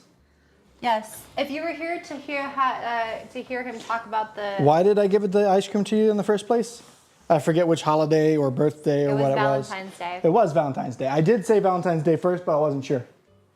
No, it was my birthday, and then I promised I wouldn't ask for it again until Valentine's Day, even though I didn't know what the present was. And I regretted that, and I ate it all very quickly and wanted it again as a Christmas present. And he told me that he would make it for me for Valentine's Day, and then never made it for me for Valentine's Day. Although I have to say I did make the cookies. I did make parts of it, and then something came up to where it didn't end up finishing it the next day. It's fair though, because I said that I was going to make him sugared pecans. Yeah, I never got those either. You got I them. think that's what it was. You got them a week later. Well, is that what it was? Yes, but I still never got the ice Well, cream. the moment came and passed for You still pleasantries. You still got the pecans though. And I those never are got just the ice because you cream. loved me very, very much and you wanted to please me with pecans. So then you're saying you don't love me because you didn't come through. No, with the I please ice you in cream. many other ways. So you didn't need any ice cream. But it's my favorite You're very ice cream. well taken care of. Okay.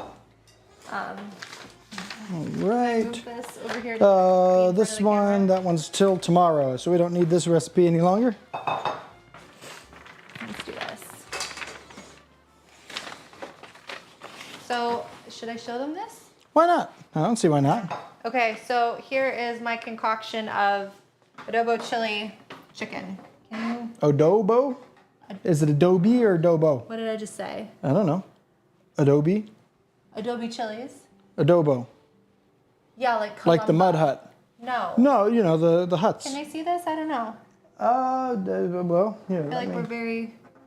this is a little bit laggy. There you go. Ah, there we go. I don't really want to spill that. Anyways, sorry. If you crock pot, you know what chicken and some sauce looks like. Let's put it that way. I will say it is a little bit, I do want to get our above camera Camera. going again. Because I think that would be nice. It would.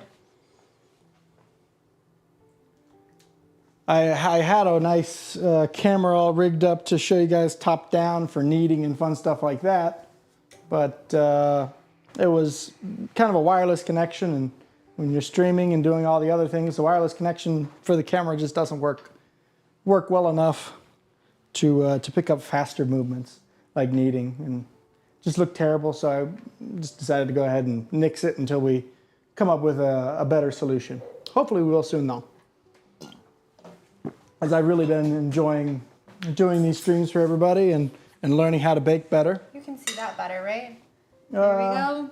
I don't know. Maybe Here. not. I tried. Oop, there you go. Yeah. it's Chicken. Adobo chicken sauce. in the bowl. Adobe sauce. I don't know what the hell I'm saying. It's definitely adobo. No, it's... Adobe. I listen to you too Adobo. much. Adobo. I think It's that's not the like one. a boo, Well, why can't it be? because then we would need a monkey. What about Apu?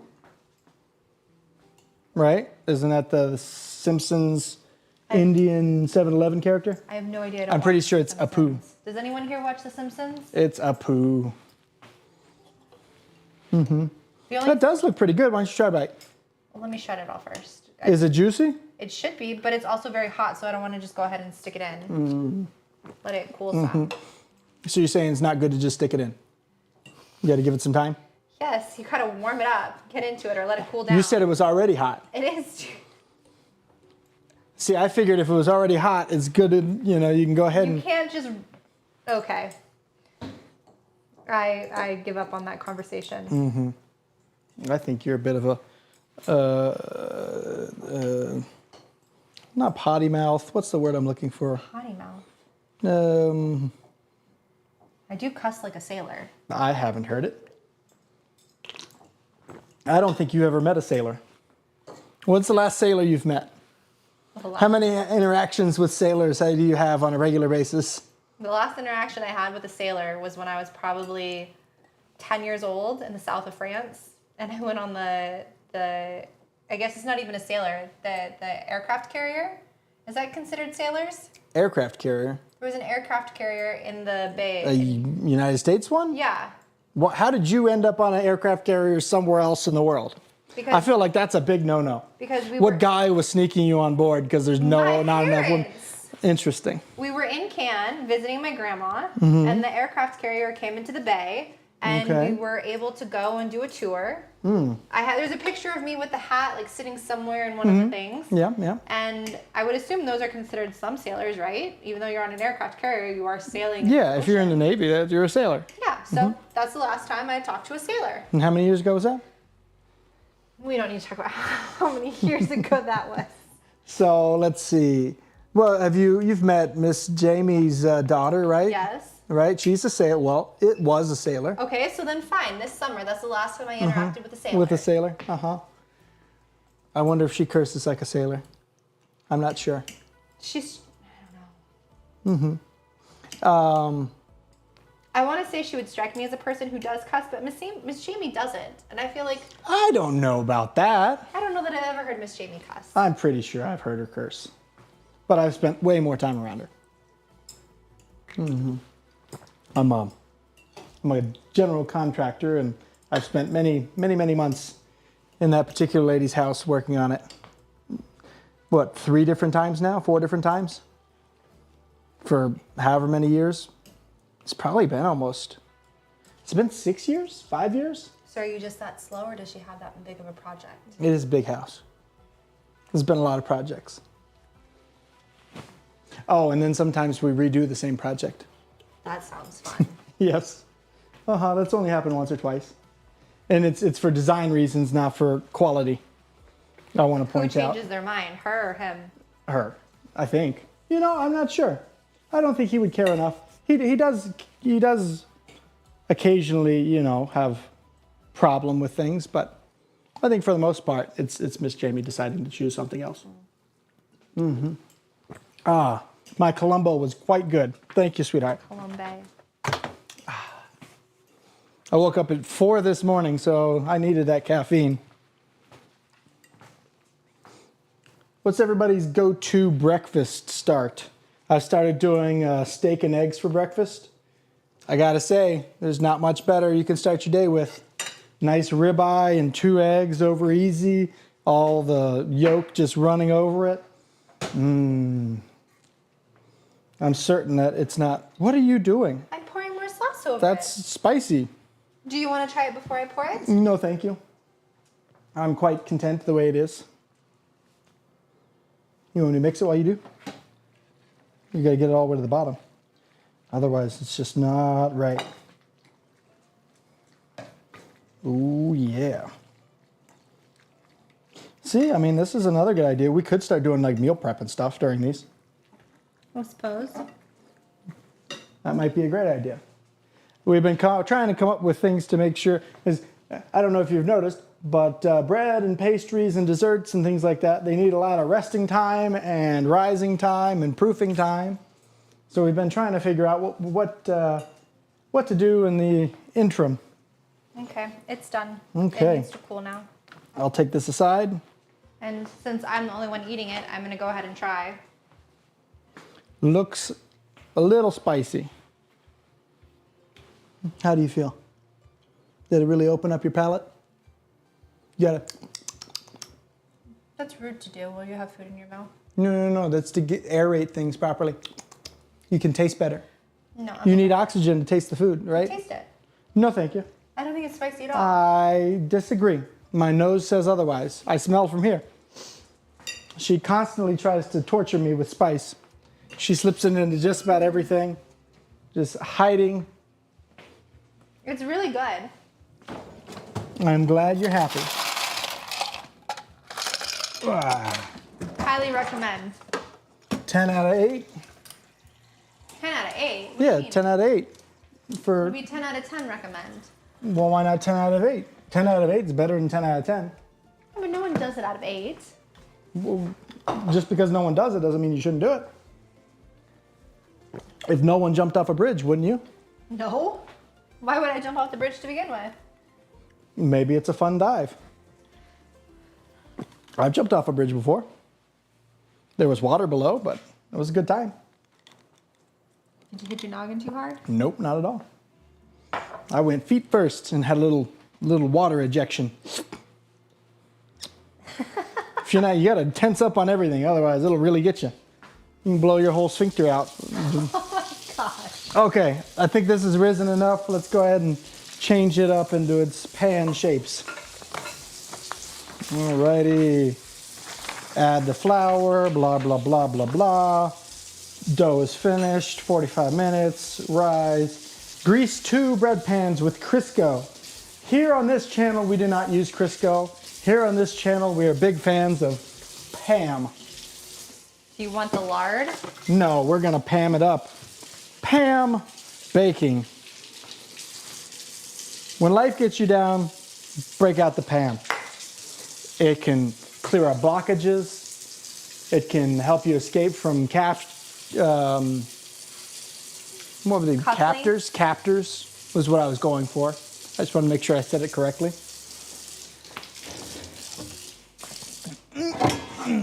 It's a good lubricant for bicycle chains. There's so many different reasons to use Pam, and I just can't recommend Pam enough. You're really going for that ConAgra Yes. thing, aren't you? Well, that and just to keep Rick and Joshua happy. They're not even with us tonight right now. Hey, Are they? they're here in spirit. This is true. They're here in spirit. The Pam lives on. We are out of Pam. We're out of baking Pam. We're going to need more Pam.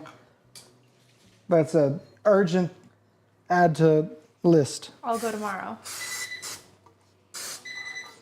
Can't believe they wanted me to use Crisco. The blasphemy of it. Isn't there more fat in Crisco? I'm going to have to clip out this part just for Rick and Joshua and send it to them later. Gosh. I'm certain they'll appreciate it. Also, we didn't set a timer for this one, but that's fine. Which one? The Paul Hollywood one? Yeah. It's been going. You do. It looks lumpy. This one looks quite nice. Well, just because it's lumpy All doesn't right. mean that it's bad. Grease the 2 pans to reduce sticking. Mix the dough again just enough to knock it down close to its original size. So we're just going to give this a quick how do you do.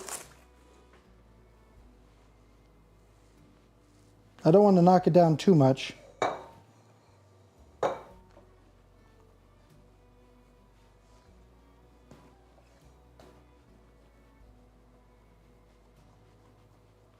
I don't really remember what its original size was, but I think that's pretty close. All right. After I do that, drop the dough onto a floured surface so you can work the dough and shape it. All right, we're going to work it. How often have you worked dough? Who, me? Yes, you. Much more often than you. Are you sure? Yes. I might be a professional in just sandbagging or flour bagging. I could have been flour bagging this whole time. All right. Divide the ball in half and do it again. What? Shape it with your hands to make a nice ball. Okay, getting enough flour on it so it isn't sticky. It's not too sticky right now. We're shape it into a nice ball. Let's see, we're gonna rotate and pinch under, trying to get this into a nice ball shape. I think that's pretty ball-like. Do you concur? I think you would know about balls more than I suppose, but mine are more egg-shaped, if anything. All right, divide the ball in half, do it again. Shape the loaves by turning the dough under itself and over and over. When the dough is shaped to the sides, and seal. And all you will see is this nice oblong shaped loaf with smooth sides and top. Okay, so I'm just making, where's my little loaf cutter? Is that a loaf cutter here? Alrighty, here we are. Let's see, we're gonna cut across dead center. That looks pretty close. Here, let's move that out of the way so you guys can see. So we're going for 2 nice loaves here. Right, honestly, I don't have to do too much. This kind of came out exactly how I wanted it. I believe I'm trying to make some little baked potatoes. Does that look? It looks like it'll rise nice, yeah? Yeah.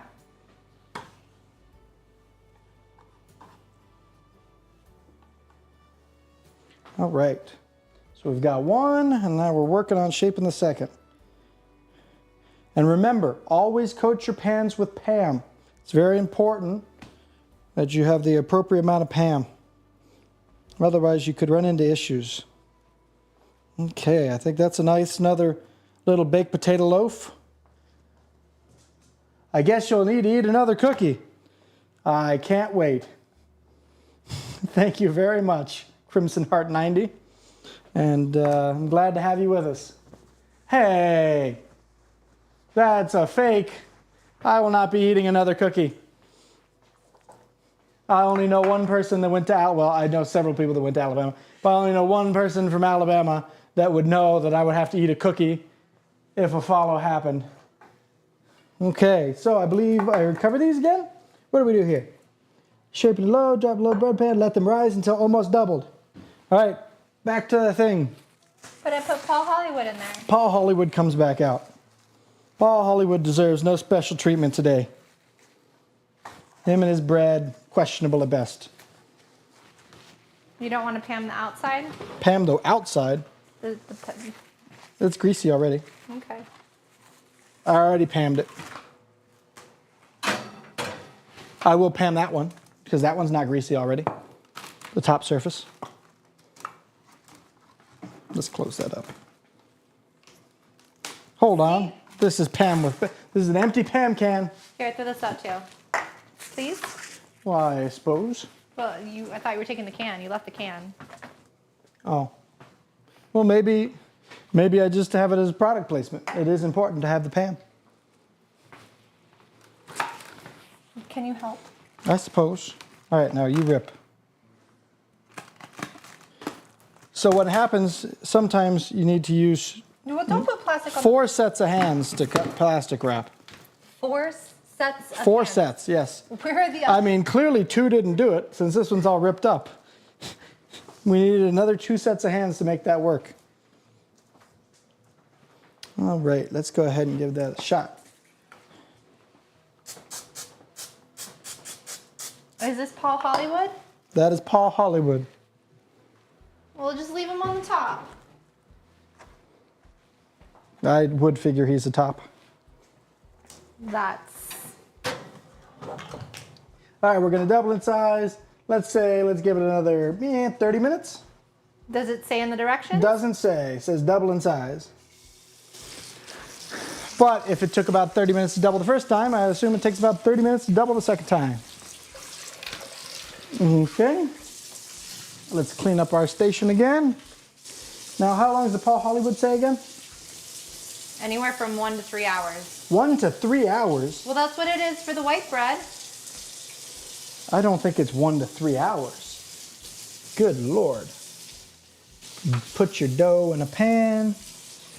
If you're making too small, divide in half, 5 to 10.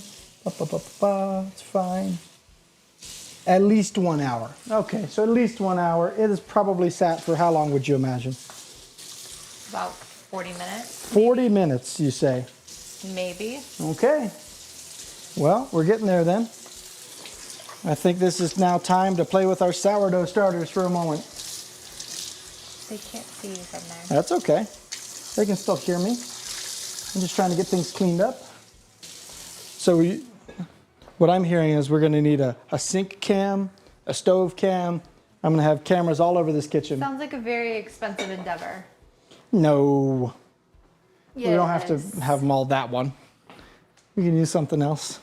I'm sure there's some little, I don't know, something, probably a little small camera I could come up with.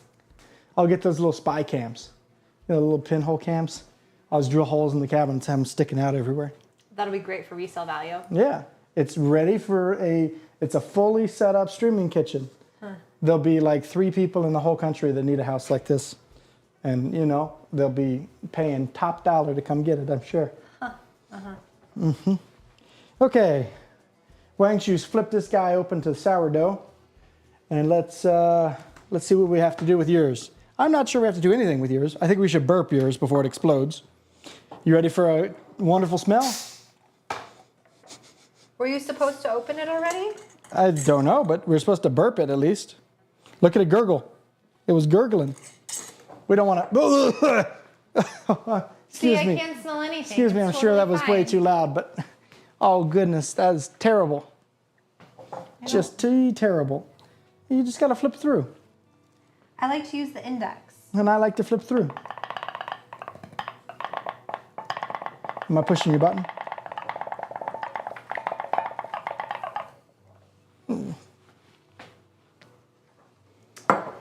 After 3 days. Has it been 3 days? No. Has it Cover been... and leave to ferment for 3 days. You shouldn't have popped it yet. It's fine. We did it Saturday night, so Sunday night, Monday night. It's fine. So not until tomorrow night do we do anything. Okay. It says after 3 days, the mix should start to smell quite sweet. It was sweet. This is one way to describe it. A bit like cider. Did it smell like cider? This one said it might smell like, what did it say it was going to smell like? I can't believe you can't smell anything. It doesn't smell that bad to me.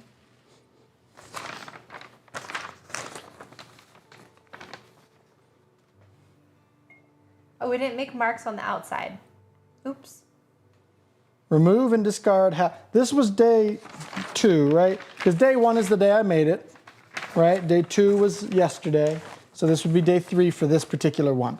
Remove and discard 60 grams. I need a bowl. And I need to measure.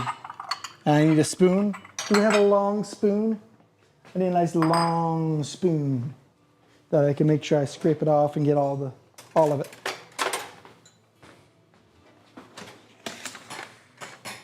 I think that'll do it. Okay. Boop. We're going to find out. I'm going to eat a cookie. You're going to eat a cookie? Yes. Okay. All right. Huh.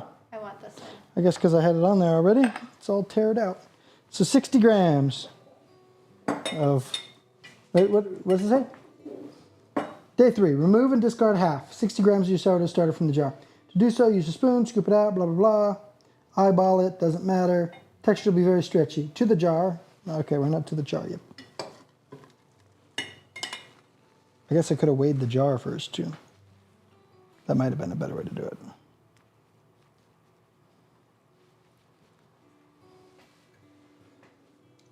I need another little spoon, please. I need a spoon for my spoon. A spoon is very important. It is very stretchy. That's 23. Okay, well, I need another good bit out of here. It's almost like you're going to take all of it out. It said half. That feels like half to me. It's only 48. I'll take a little bit more. I wouldn't want to mismeasure and get, yeah, look at that. Look how good at that.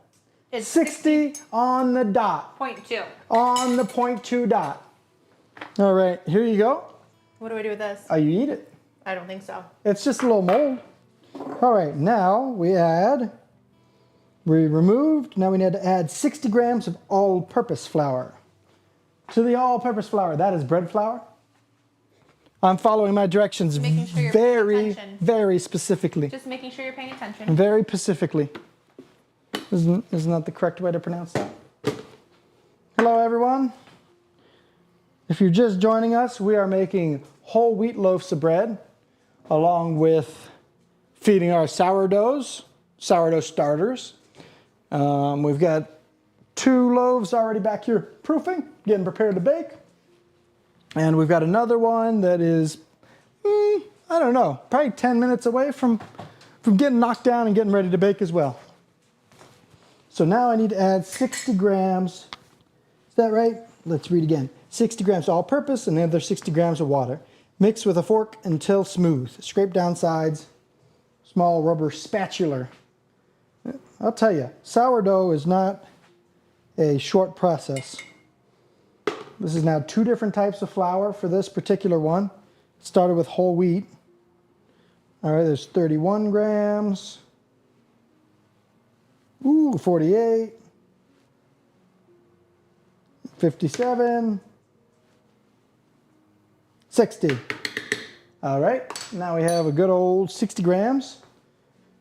Then we need to add 60 grams of, is it just water, cool water, regular water? Doesn't matter. Water is water. We're gonna give it some nice purified water. I don't know if that matters even one bit, but why not? Give it the best chance. I feel like cold water, I mean, it'll warm up, so it shouldn't matter. I don't think it's gonna kill off anything. So we need to go up to 120. 80, 90, 102, 16, 17, 18, 19, 20. 20.9. So we're a little over, but it'll be certainly good enough for today. Now asked me to mix it with a fork. My forks don't really reach to the bottom, so I will be mixing with, I believe this is a salad fork. Okay. And we want to try and keep it, mix it, all on the bottom. Because that way we don't have to get too much, won't be too difficult to get stuff down from the sides. It says today should be like pancake batter. Good night for everybody. Oh, Theodore, are you headed off to bed, buddy? You want to say goodnight? Good night. All right, here. Come on, big hug. I love you very much, buddy. Have a great night. I'll see you in the morning. I'll be up a little bit later. Yeah, that's sourdough starter. Basically, it's mold. I'm not sure why mold is the best thing, but apparently, when you're making sourdough starter, that is the best thing. Yep. Now it's clean. I wonder how people originally figured this out. I'm sure it was quite a process to figure out initially. All right, I think I've done a pretty good job. It's fairly scraped down. Let's see. All righty. We're looking good. So now our sourdough is fed. We're gonna cover and let rest in a warm spot. Again, should be like pancake batter. I think it's a little thicker than pancake batter. Maybe not. Maybe not too thick. The glass was broken. Glass is broken. It's fine. It'll be okay. Oh, okay. All right. Good night, buddy. All right, so now we have our sourdough starter. This one is named the blob. We're gonna set the blob back aside and clean up again. Now this is the point in the night where we're gonna start to come up with some topics to discuss baking related, basically it could be tech related. Anything but politics, I believe, is pretty much on the table for discussion this evening. Do you have any topics you would like to talk about? My cookies are really good. Yes, I did just have one. It was quite good. I still want to thank this Stephanie lady for recommending that recipe, I agree. as it was definitely a good one. I'd like to try it again where, you know, they're spaced out a little bit more, and maybe the ball thickness is what they recommended, a 3 tablespoon cookie, because I think that does affect the innards of the cookie versus the bake time and all that. I'd be quite curious to see what that cookie is like, as I do believe it's probably quite different than others. Okay, you want to pull up some chairs? Well, I'm eating a cookie. Okay, And they're on that side. yeah, I can pull them up if you want to finish cleaning up. I don't think we have any other mixing to do. Are there any other things you want to bake or cook or prep? Also, we're totally open to any conversation starters or comments, topics, points of interest, recipe discussion. Excuse me. You're squeezed. You gonna leave this chicken out? I feel like it's gonna. No, I was Get going to put it crusty. up as soon as we did the chair. Oh, okay. I'm gonna keep putting some flour up. You can hold off on that one until I get this all put away. Thank you very much.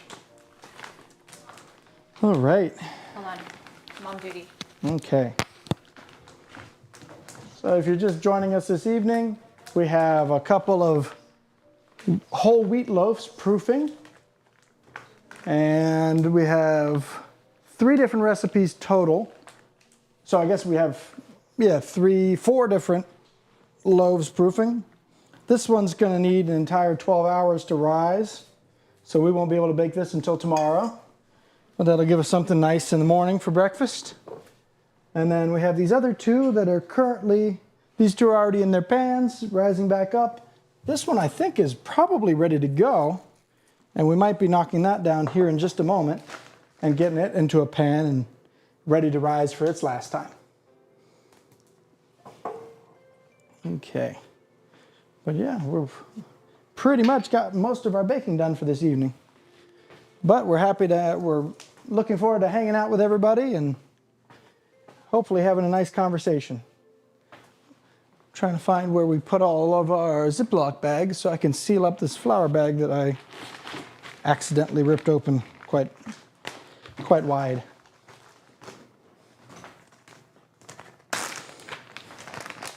And just a reminder for anyone that is watching, Pam.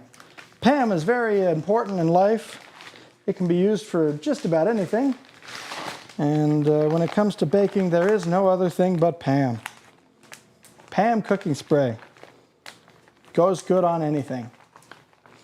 And if you're interested in liquid or solid Pam, you can buy it at pretty much any grocery store now.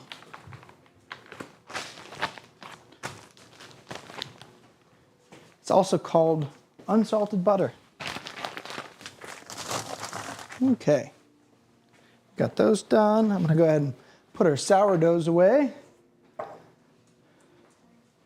Let's see, there's looking good. Okay, and put our salt up. Now, would you like to take look at your Paul Hollywood loaf and see if it's ready to be panned up for its final rise or proof? So I believe it goes into a pan, no? Let's see. Here we are. I just want to note, no glossary needed. I just flipped 2 times and it opened to the correct page. Almost as if like magic. All right. We're going to lightly floured surface, divide dough in half, turn it into little loaves, and put it in the pan. Okay. Then put the pans somewhere in that proof for another hour. Okay, not a problem. We can do that.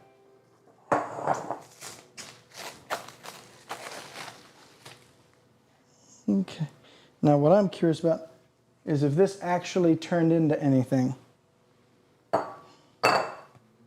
It's not bad. It's very dense. You can hear it.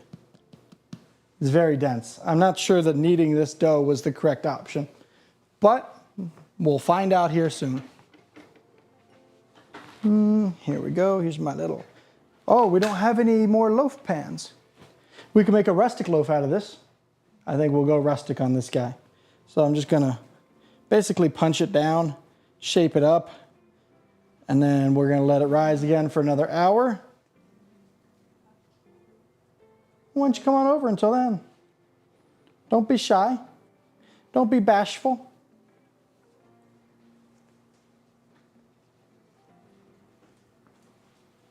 All right. See, it's starting to tear. It's way over kneaded. I unfortunately think this loaf might be a bust, but we will have to see. Oh, and yeah, it's got a giant hole in it. This is probably a terrible loaf. Look, hey, should I make a donut out of it? You can try. I think that's gonna bake really strangely, but why not give it a shot?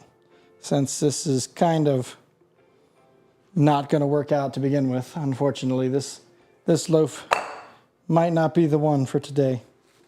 Thankfully, we have two more in there that ought to come out a little bit nicer.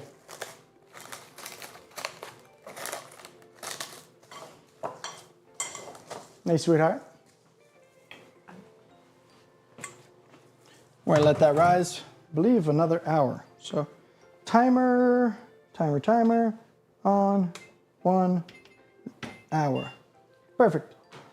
Then we'll slide this guy over. That's gonna rest until tomorrow. And we'll just have to see. Okay.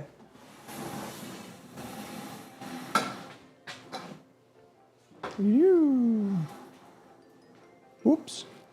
Oh, I need to put the chicken away. Here, why don't you...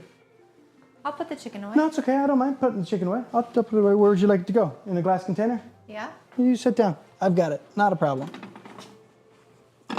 So, I asked earlier if we were going to have some topics for today. Is there anything that you came up with that you'd like to discuss? I didn't really think about topics to discuss because I was doing work. Well, that's unfortunate. We got to just talk about That something. one doesn't go to that. Looks like it might. You need the one with the rounded edge, Okay. which I believe is on the bottom. Yeah, it is.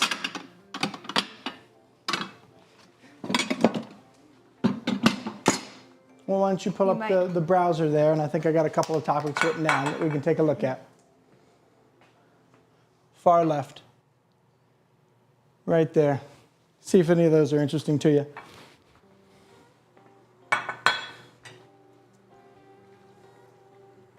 I'll be happy to discuss just about anything. Oh, interesting. Apparently, we can debunk baking myths. All right, well, what are some baking myths? Well, apparently, it is a myth that altitude has an effect on baking, or the perfect oven temperature has an effect. Altitude definitely has an effect. I'm just saying. Because water and pressure and all of those things really matter in bread. And there's no way that doesn't have an effect. Are we going to Google and find out? Yep. All right. Because altitude. This segment's called Learning to Bake. Or Learning Baking Facts Altitude with Alan and Gabby. have an effect on. I don't. You know, I think from now on, I'm going to start pulling up articles prior to that we can kind of look through together just so that we don't have to search every time. Well, I could search better if it wasn't this. That keyboard's great. It's weird looking. Also, that screen's tiny. Low air. Since most recipes are designed for the sea level, high altitude success requires a few clever adjustments. Like what? Low air pressure has two main effects on baked goods. They will rise more easily and lose moisture faster. Oh. So when you're at a higher altitude, it loses pressure. Yeah, you lose pressure. You know, it will rise more slowly. Why would it rise more slowly? Should rise easier. Oh, low air pressure. Sorry, yes. Yeah. It said low air pressure, and then I just thought sea level. No. High air pressure at sea level. Did you know an airplane wing works better at sea level than it does up high? Why? Because the air is more dense. So the wing produces more lift. Also, the engine typically works better because there's more oxygen in the air, right? Unless you're using like a supercharged engine. So I just typed in baking myths since we brought that up. And according to, who is this company? It's the sugar company. Oh, goodness. I'm not sure. We have it in here. CH stands for... It does not say. Okay, well, you know those big bags of sugar that you can get at the grocery store that are pink? And Californian Hawaiian. California Hawaiian sugar. They have 5 common baking myths debunked. Their myth number 1 is that only use unsalted butter when baking. It says both unsalted and salted butter are perfectly acceptable when baking. There is a lot of debate on which is superior, but both have benefit. What do you think? I always like salted butter because I like salt. Yeah, you get mad at me because you think I add too much salt to things. Well, okay, there is a limit to the amount of salt. And it says- you have gone over that limit multiple times. Unsalted butter, for example, allows complete control over the salt content within a recipe. On the other hand, salted butter is often thought of as a guaranteed Shall method. I have a banquet? You want? No, I'm Guaranteed good. method for deep depth and flavor in a recipe. What has flavor and depth? Depth and flavor is with butter, salted butter. Salted butter. Yes. Oh, so salt gives you depth? Apparently, it says many Well, that's bakers good to use know. salted butter by default, feeling without it, baked goods lack flavor. May I borrow that mouse for a moment? I suppose. I'm gonna try and make some of this easier. Let's see. Can I get it to... Do you want to join? Let's do that and then that. I think that works. Not really. That really crushed everything together. I guess we could just do this. Alrighty, I think that'll work. We'll do that number and that number. Okay, perfect. So let's keep reading the myths. So with that being said, would you rather keep adding unsalted butter, or would you just want to use would you like to keep adding unsalted butter, or would you rather just put salted butter? I think we put salted butter in everything, except for things that already have salt in them. But I still use salted butter and add salt, like for my cookies, like my cookie recipe, and you like that. Well, yeah, then I think we should, yeah, let's go ahead. Let's start trying salted butter. Okay. Let's switch out the butter for salted butter in all the recipes and see what that's like. It could be quite an interesting trial. For those of you who have not met her yet, this is Lucy. Hello, Lucy. Hello. Lucy's quite ready for some bread. She's a bit of a beggar and quite spoiled. I never feed her from the table, but some people here might. And it has caused quite a kerfuffle as she now sits and just stares. Please, bread, please. You are the one Please, who has done that. bread, please. You are the one who has I'm done that. Lucille. I would like some bread, please. All right, what are the next myths? Sugar's sole purpose is to sweeten. No, it also activates yeast and other things, right? It's critical to a dessert's consistency, color, and texture. That makes a lot of sense. That's why there's different sugars. Example, for custards, it caramelizes as it hardens. Like a good, ooh, we should make some creme brulee. Can we get Let's see, what do we got here? a flamethrower? Oh, the exact origin of wheat cultivation's unknown. Interesting. Unknown. As it was this first grown thousands of years years ago in several different regions around the world. However, archaeological evidence suggests that wheat cultivation likely began in the Fertile Crescent, a region that includes parts of modern-day Turkey, Iraq, and Syria. So it's likely that area in 3300 BC. Now, wait, scroll up just a little bit again since we have it. So the exact origin of wheat cultivation is unknown. So does that mean, like specifically, like when they started cultivating it and then milling it for bread as well, or just having wheat for other things? Probably them growing it specifically for, right? Yeah. Because cultivation, right? That's essentially farming, Yeah. right? So specifically farming it. Now, it could be people prior to that period of time were using it and just naturally found it and turning it into I things. do always wonder, apart from just wheat, just anything that we have today, how did No, people, hunter-gatherers when they began to settle. So this would just be gathered wheat. So they're not specifically planting it, they're just harvesting what is locally found naturally. Well, I wonder what the original uses of wheat were. Well, that's what I was trying to say. It baffles me. I mean, obviously, we don't live in the time of being hunter-gatherers or having to live off the land and know that, eye of the poppy is what, essentially opium? Or like... Sure, yeah. The nice little red flowers with the black center. Well, That's a what poppy. but like they talk about using the Milk of the poppy. milk of the poppy as opium. Like, how did people For figure... pain relief? Yeah. They probably chewed on the flowers and were like, ooh, what's this? And they just went and started I guess, distilling but we don't it do down. that anymore. So I'm just amazed, I guess, when you think about all of it, how... Why, we've probably stuck all the different things in our mouths already. I've never... There's nothing new to stick in your mouth. Meaning people throughout history have put all of the different things into their mouth. And it either killed them or taste good. Now, it is curious why they decided to grind down the wheat into, into flour. I'm curious as to what that whole reasoning was. Was that an accident? Did they know? Maybe they were using the whole pieces first and found it was better crushed up. I wonder if they tried to use it as a seasoning. People were just experimenting back in the day. Who knows what they were doing? All right, more myths. Baking soda and baking powder are interchangeable. No, they are not. They are. What is your reasoning for why they're not? They do different things even though they both leaven. So yeah, okay. So you're saying you can read this from here? Yeah. I'm gonna just real quick do. Do you need glasses? No, I think you should quite a have bit your further eyes- back than you are. I think you should have your eyes checked. It's because I'm further back than you. No, you are barely further back than me. There we go. I think that should be plenty big. It is not, but it's at least bigger.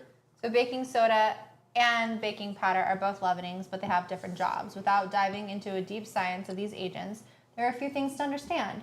Baking soda is activated when an acidic ingredient like buttermilk or sour cream is introduced. So baking soda uses acid. Okay. Well, yeah, baking soda, vinegar. That makes sense.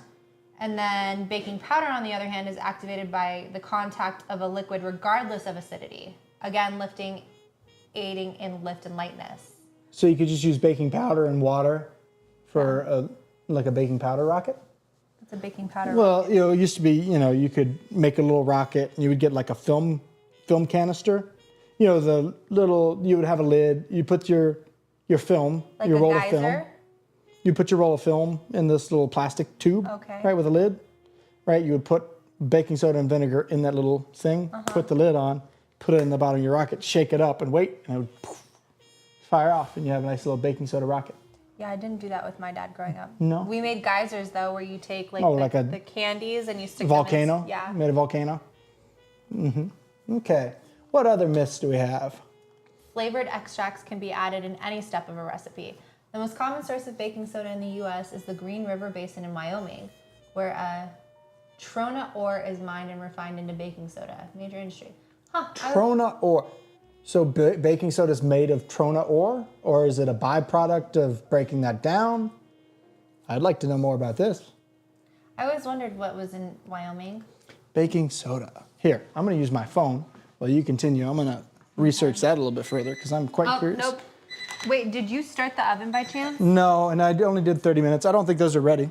Okay, well then why don't we turn the oven on to what it needs to be and let it go. I certainly will. Start, stop.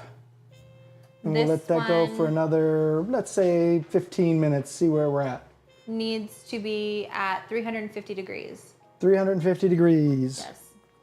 I'm just going to put it on bake instead of convection bake, which I've been doing. See what happens. This timer, yeah, that's for an hour for this other. Hey, the donut's starting to fill back in. It's still rising, at least. That's a good sign. So let's see. Flavored extracts can be added in any step of a recipe. Is that accurate or not? I don't know. I would assume no. Let's see. Baking is all about flavor, right? Extracts like vanilla, like all of them, are imperative to providing depth of flavor to baked goods. If using a stovetop, extracts should be added at the end of the cooking process as to not compromise flavor. Further, if baking something like cookies or cakes, extracts should be added in the middle. So the extracts can bond to the fatty ingredients like butter. Because when it bonds to the fatty ingredients, it maximizes your flavor. Interesting. And then number 5, everyone says that baking is a science. So is there or is there not wiggle room when measuring ingredients? It's perhaps the most important myth and why many bakes don't turn out as expected. When cooking savory dishes, you can always add an extra little bit of this or a little extra bit of that, and it won't negatively influence the dish. However, with baking, it most 100% is a science. Adding an extra 1/4 of a cup of flour can mean the difference between soft and chewy cookies or dense and dry ones. Well, yeah, it's definitely a science. I'm just saying those were the myths. That's why I'm planning on practicing as much as I can to get the science there. Practicing as much as possible. I'm reading about this trona substance. It really is just a rock. And so they make all of the baking soda naturally by processing this rock. I'm just curious how they process the rock. Here's trona. That's raw baking soda. Looks like a really gross toenail. It does quite. How about we look up some more myths? I was enjoying that.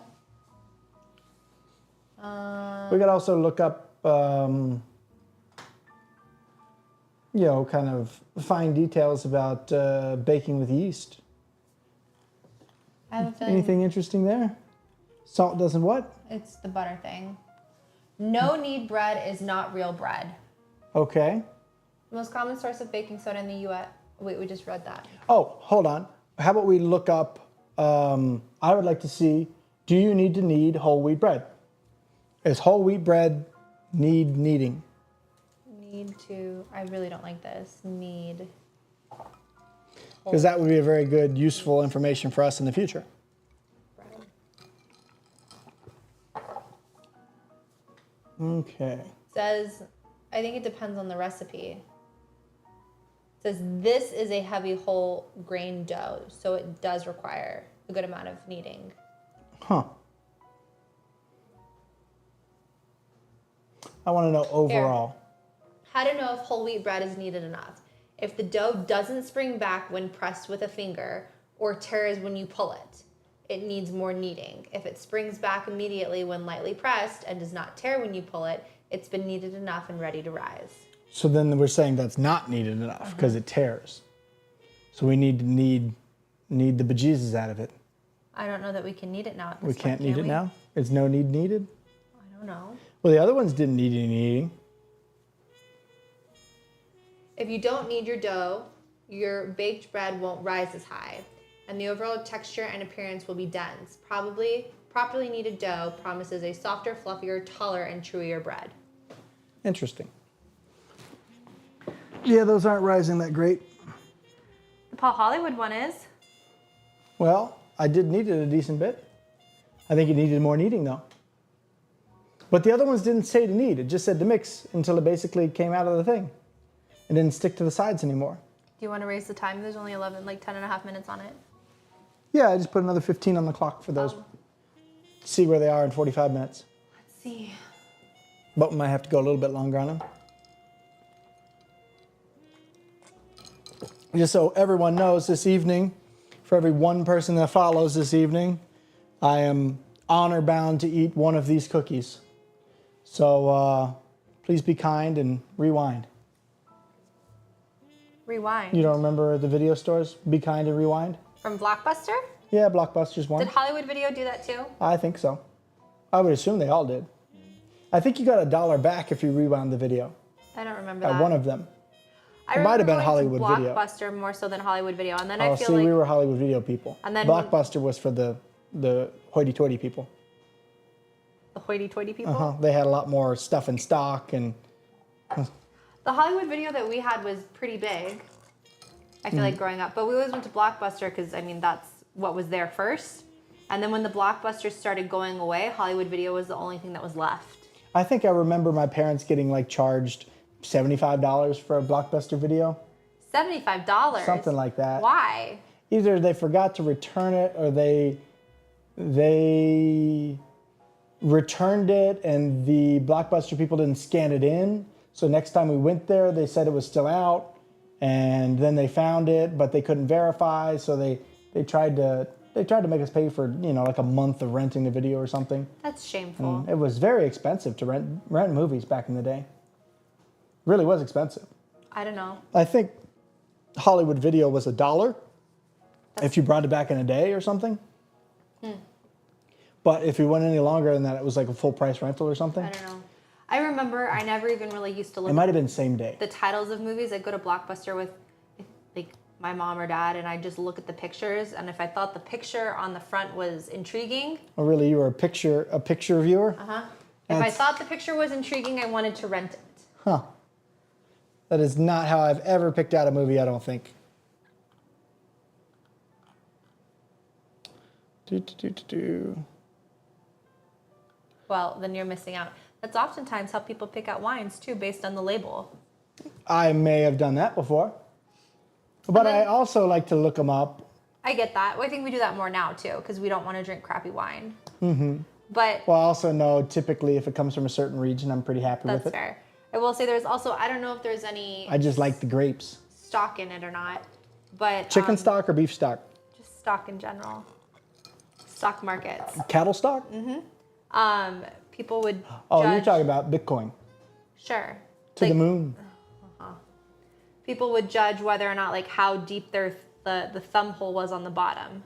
Of Like what? on a bottle of wine, Oh. I was told it's considered to be a better bottle of wine if it had a deep hole, like you could like thumb your thumb in, and if it had a shallow hole, it was a cheap bottle of wine.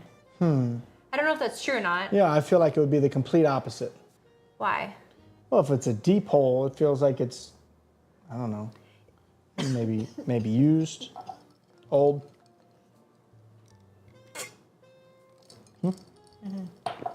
More shallow, maybe less. Yeah, but if it's deep hole and you can actually like hold on to it, then it's perhaps better for pouring at a restaurant. I don't know. I feel like that's completely made up. Let's find out.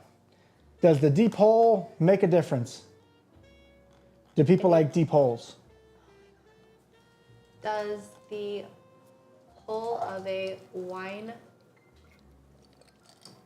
bottle determine Hello, Lucy. the Come here. quality Come to Papa. of wine? You shake? While opinions differ on the usefulness of the wine bottle's punt versus its What did you say again? it's called a punt. How dare you? Punt. That's what it says. So the hole in the bottom of a wine bottle is called a punt. I am no punt. While the opinion differs, in Lucy can aesthetic be, though. tradition, most critics argue that a wine's quality can't be judged on the size of the punt. If any correlation exists, some have pointed out that wines at cheaper prices must be produced with lower costs. Ah, so the bottle's cheaper with it's a cheaper bottle. I don't know. So what you should do is just put crappy wine in a deep punt. Uh-huh. Well, are there any baked goods that use wine? I'm sure there are, right? Let's find out some baked There's goods a for baked wine. Alaska. Does that have I or don't- flambe? I don't know what that is. You don't know what a baked Alaska I'm is? not from Alaska. It's a dessert. Sounds like a fish. I'm gonna be honest, I did think that was a fish basically until just now. This is a baked Alaska. Baked Alaska is just salmon, right? No. That has wine in it? I think they flambe it some. They like put it on fire in front of you. Interesting. But you can get, what is it, Bananas Foster, and that has a flambe, so that has alcohol. But that's not wine. Well, you said, what I desserts said have wine. alcohol? I said wine specifically. Okay. What red wine baked goods? Goods with red wine. Red wine brownies. Ooh, let's see that recipe. That might be worth giving a shot. I bet those are dense. That looks very dense. We could try it. It packs in a lot. Well, go ahead and find it and print it. If it fits the chips. Isn't that right, Lucille? Are you ready for some bread? You ready for some breads? See, print recipe. Okay, so maybe we try red wine brownies soon then. Okay, well, how about we read, let's read about the red wine Can I brownies. print from here? You might be able to. Let's give it a shot. At one point, it used to work. That's not. Maybe it is. Here you go, Lucy. Here you go, Lucy. What Lucy else do you want Goosey. me to look up? I wanted to read about the red wine brownies. Oh, Would you sorry. read me, not the label, but just kind of about the flavor, the density, the thickness, the taste, the purpose, the morality? Bomb red wine brownies. Bomb red wine Hubba brownies. bubba is what this website says. Well, that's a little excessive. I feel like they're hyping up something that I don't know that would be that good. Hopefully these loaves back there rise. Really hoping for some nice. So this recipe Not very cuts back dense on the loaves. butter so that you can have wine and then increases the amount of chocolate. Increases the chocolate. Yay! Hey, you're back, Eddie. Hi, Eddie. Nice to see you. He was here for when we were making the cookies, right? Do you ever get to see him finished? I think Eddie stuck around for the finished You cookies. saw the finished cookies? That's right. But you didn't see the finished focaccia. No.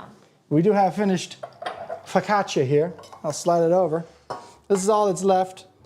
We ended up under baking just slightly. But overall, it came out quite nice. We ate, I would say, 70% of it already. And then we would dip it in olive oil and balsamic vinegar. And yeah, it was just tasty. Crack me. Crack me one. Oh, what, a bottle of red wine? What are we cracking? I would assume a bottle of red wine. Give it a try and please describe the red wine brownies Oh, or the bread. I think he means the red wine brownies. Either one. We're going to try both. No. The bread. All right.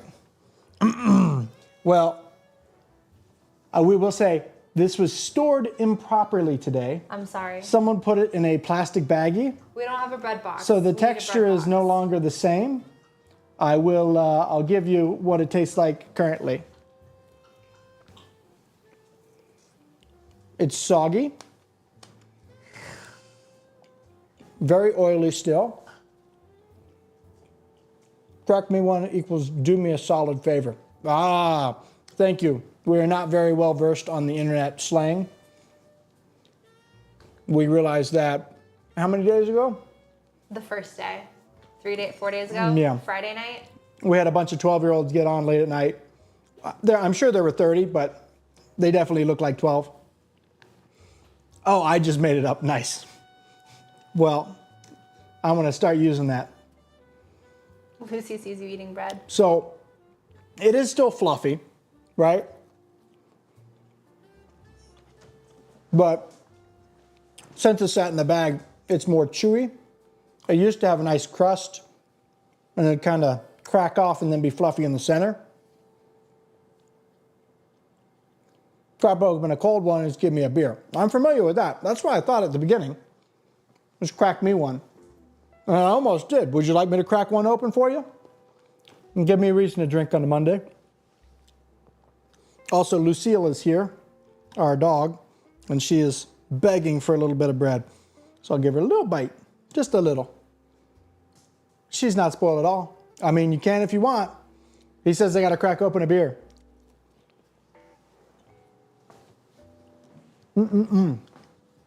Well, don't twist my arm. That has no garlic, right? That's correct. There was no garlic in that.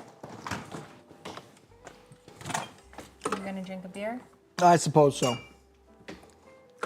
Crack open a cold one. I've got the banquet of beers. Coors Banquet. Or is it champagne and beers? Is that what it was? Do you want this to keep, I don't remember. Stubby bottle. do you want this to keep going or do you want to do something with it? I feel like we should just let that go for a bit. Let's just What about Paul Hollywood? Paul Hollywood has not been an hour. He's got 32 more minutes to go. I just set this for an hour. Okay. How have you been doing this evening, Eddie? I'm glad you came back to hang out. Cheers. We went on the Coors tour here, what do you say, 3 months ago? And it's amazing how large that plant is and how much water they use. And just, the whole process of it. Lasagna and a salad with Thousand Island dressing. That sounds wonderful. Now, is this homemade lasagna? Did you order in? Or is this Stouffer's? Hey, no judgment here. I love a nice Stouffer's here and there. Have Stouffer's there? What do you mean? Oh, where? New Zealand. Yeah. I'm not sure. I feel like that's not something that Kiwis would eat. Store-bought. It is store-bought, but it's probably not Stouffer's. They probably have a different brand. It's probably... It's lunchtime, though, for him. No, I believe last time we were talking it was It was dinner 6:15 the next day. Oh, that's right. Yeah. Well, I certainly hope you're enjoying your dinner. Cheers to that. It's 5 p.m. See? Next day. She's much better at remembering what she's told. Red wine chocolate cake. So right now we're looking through the internet looking for different baking myths. Are you familiar with any baking myths that we should know This about? looks good. I want to make red wine chocolate cake. We're also looking at different recipes that we might try. Plus, you get to put it in a bundt pan. Oh, you just want to bunt it. I do. I also like the movie My Big Fat Greek Wedding when they get the bundt. She goes, bunt? Yeah, Bundt. I remember. There's a hole in my cake. And he loved Windex. Windex fixes Windex everything. fixes everything. There you go. You know, part of my family is Greek. Yes. You know, the step side. So does that really make it part of your family? Is it on your Technically, side? no. Or are you just related to it? I mean, they're You're my connected to it. step uncle. That does not count. I think it counts. There is no Greek in you then. As a little. Greek at heart. You ever gotten a stain on a bench you could never... Have you ever gotten a stain on a bench you could never get off? A stain on a bench. When I hear the word bench, I think of wood. Is this a wooden bench? Or is this like an upholstered bench? So is this fabric, cloth? I can get red wine out of anything. No, you couldn't. That's not true. My mom might have helped me with one of them. The thing you were leaning on.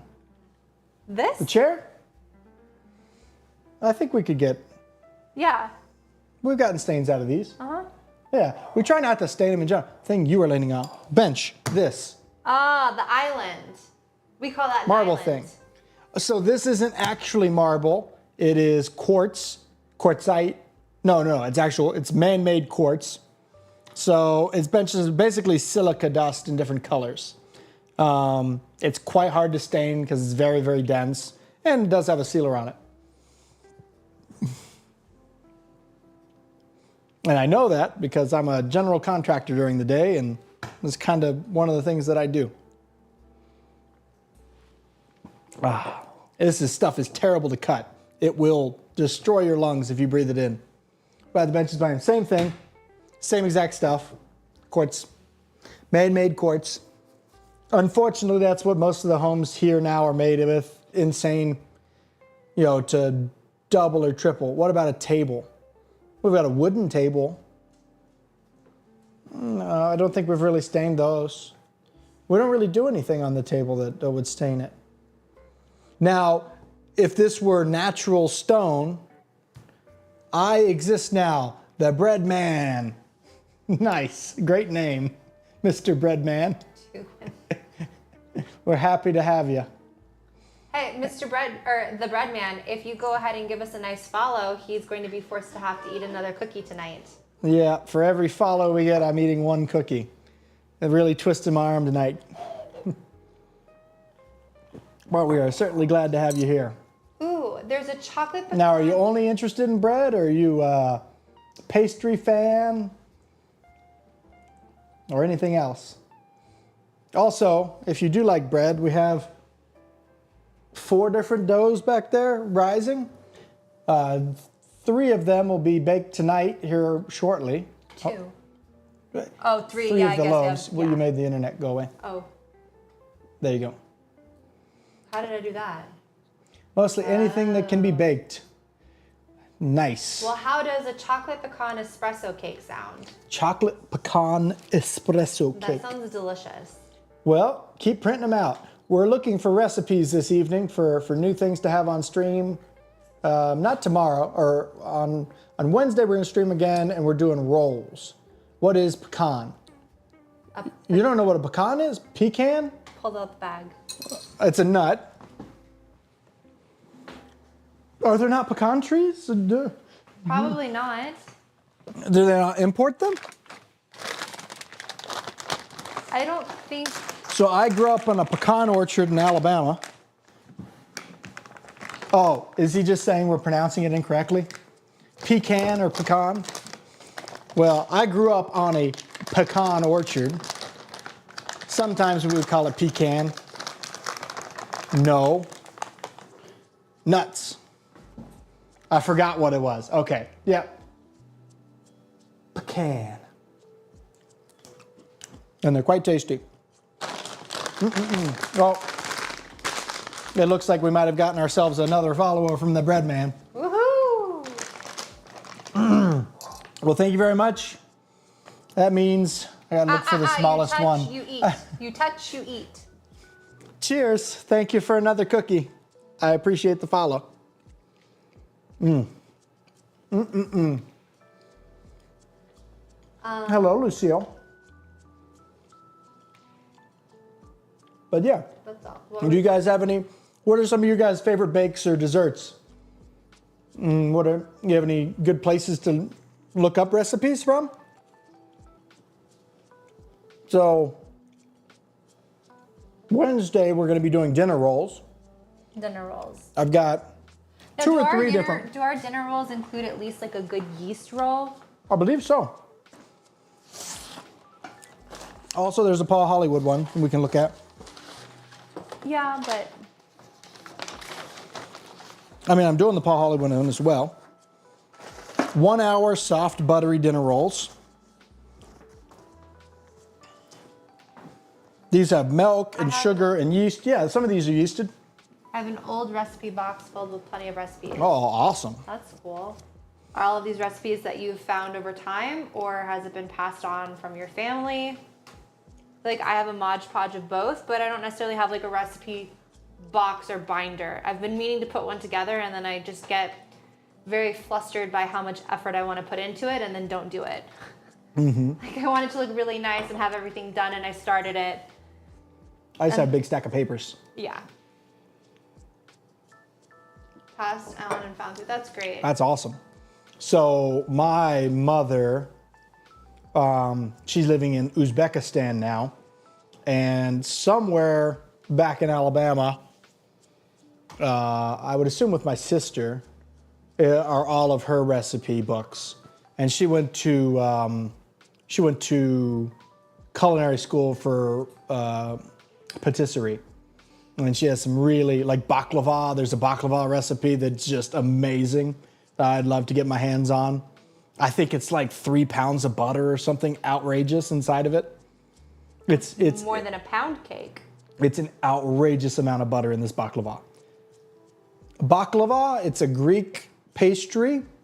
So it's layered dough, It's similar to a croissant in just a different way. So it's called phyllo dough, right? And it's paper thin wafers of held a message. Oh, a pound cake.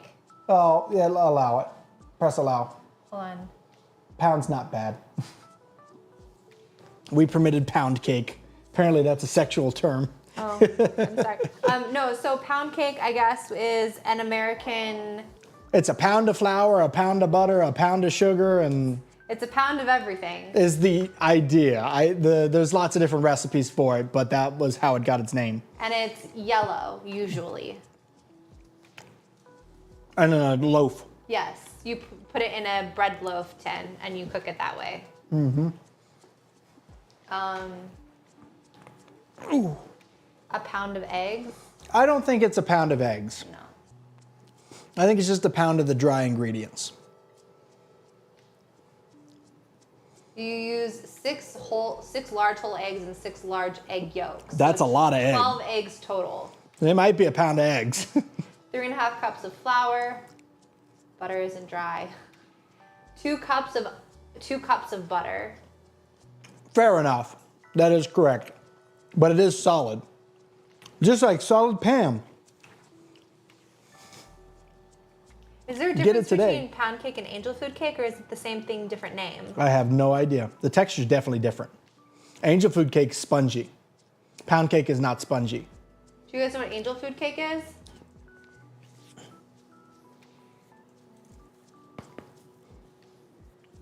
Oh, back to baklava. So baklava is this really paper thin dough called it's called phyllo dough, right? And you layer it. So you'll do one layer butter, melted butter all over it. Then another layer melted butter. And it's probably 30 layers, 40 layers thick, right? It's all these super thin layers of dough with butter in between.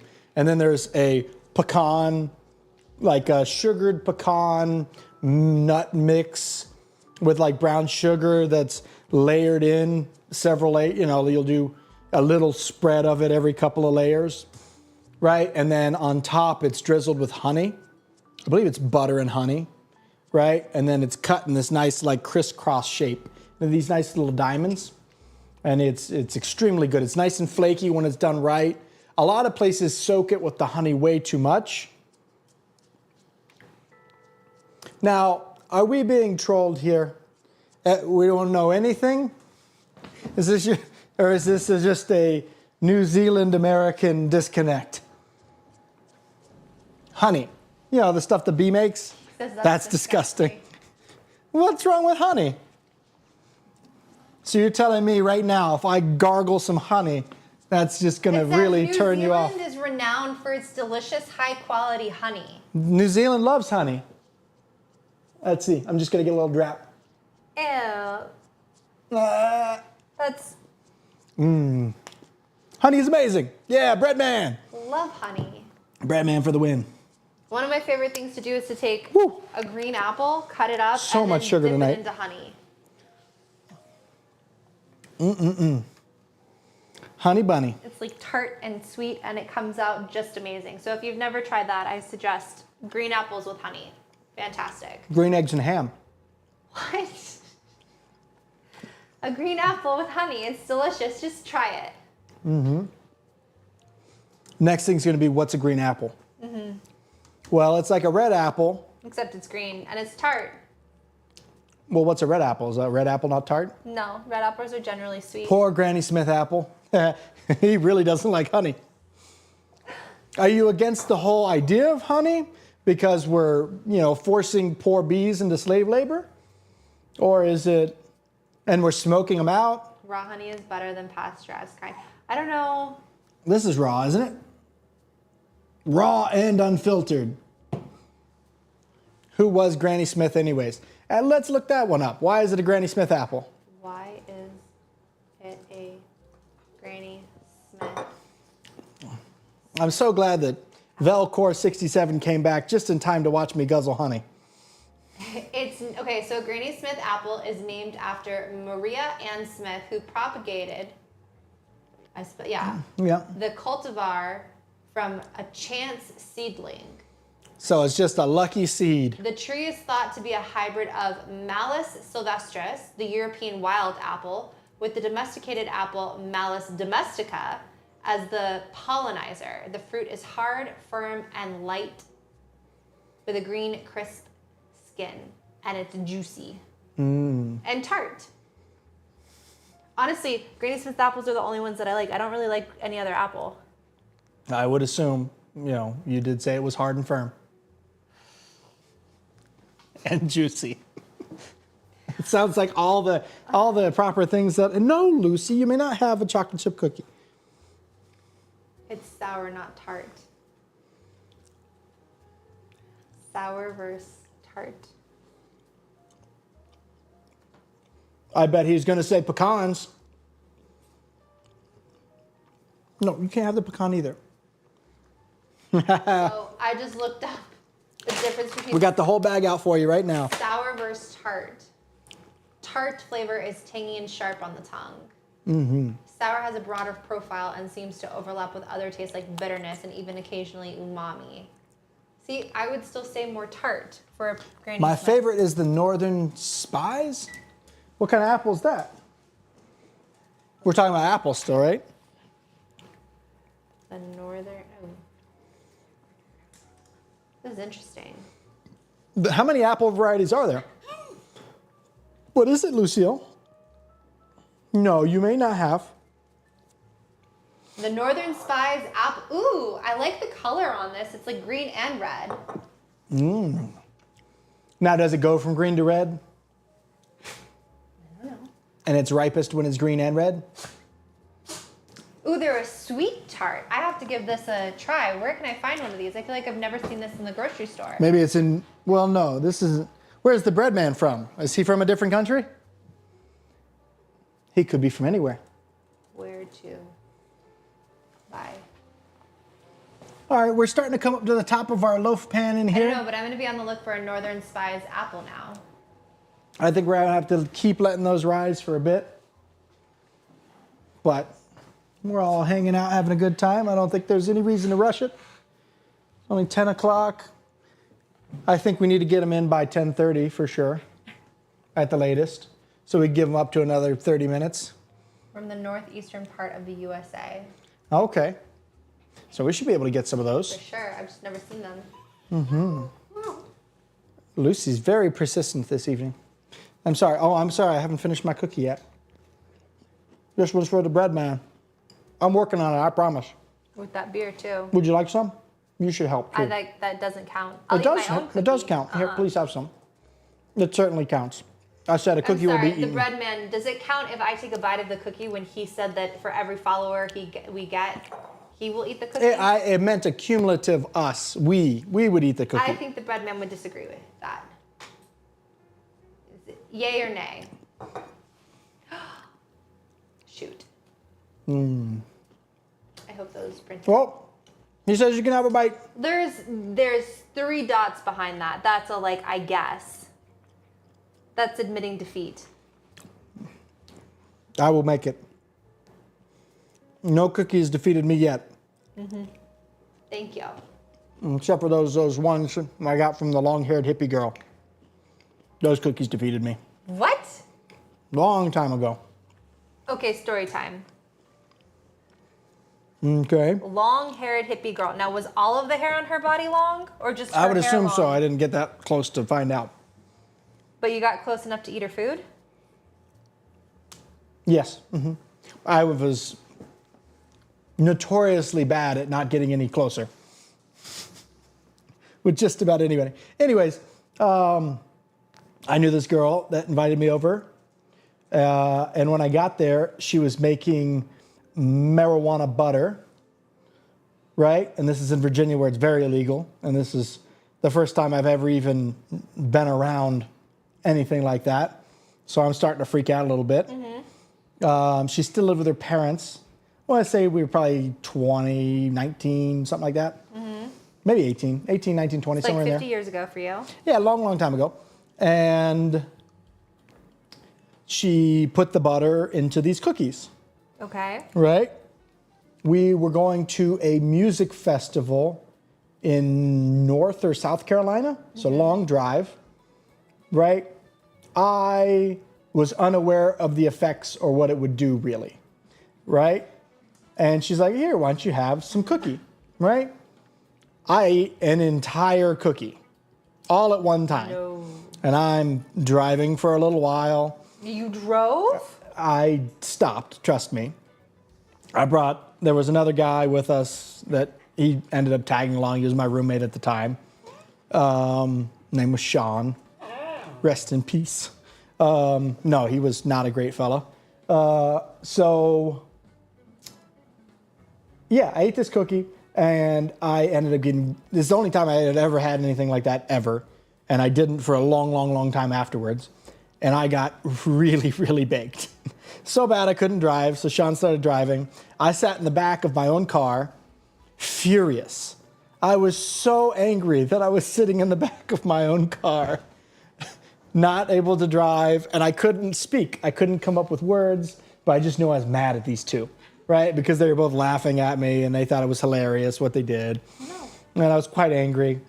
And then, yeah, I spent time at this music festival with them, and So you went to the music festival or you stayed in your car? went to the music festival. Okay. Right? You know, it wore off by the time we got there.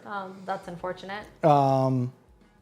And, you know, I think we drank and, you know, partied. And we had a tent we were staying in for the music festival. But the one guy, they were being weird. So I went and I got a hotel room at the closest hotel. And all they had was like a nice suite. So I ended up in this really nice suite for the weekend. And I just left them alone and was like, bye. I don't really want to be around you guys at all. I kind of hate you guys. I never really spoke to either of them again. Actually, I did speak to the girl again. She saw me driving downtown.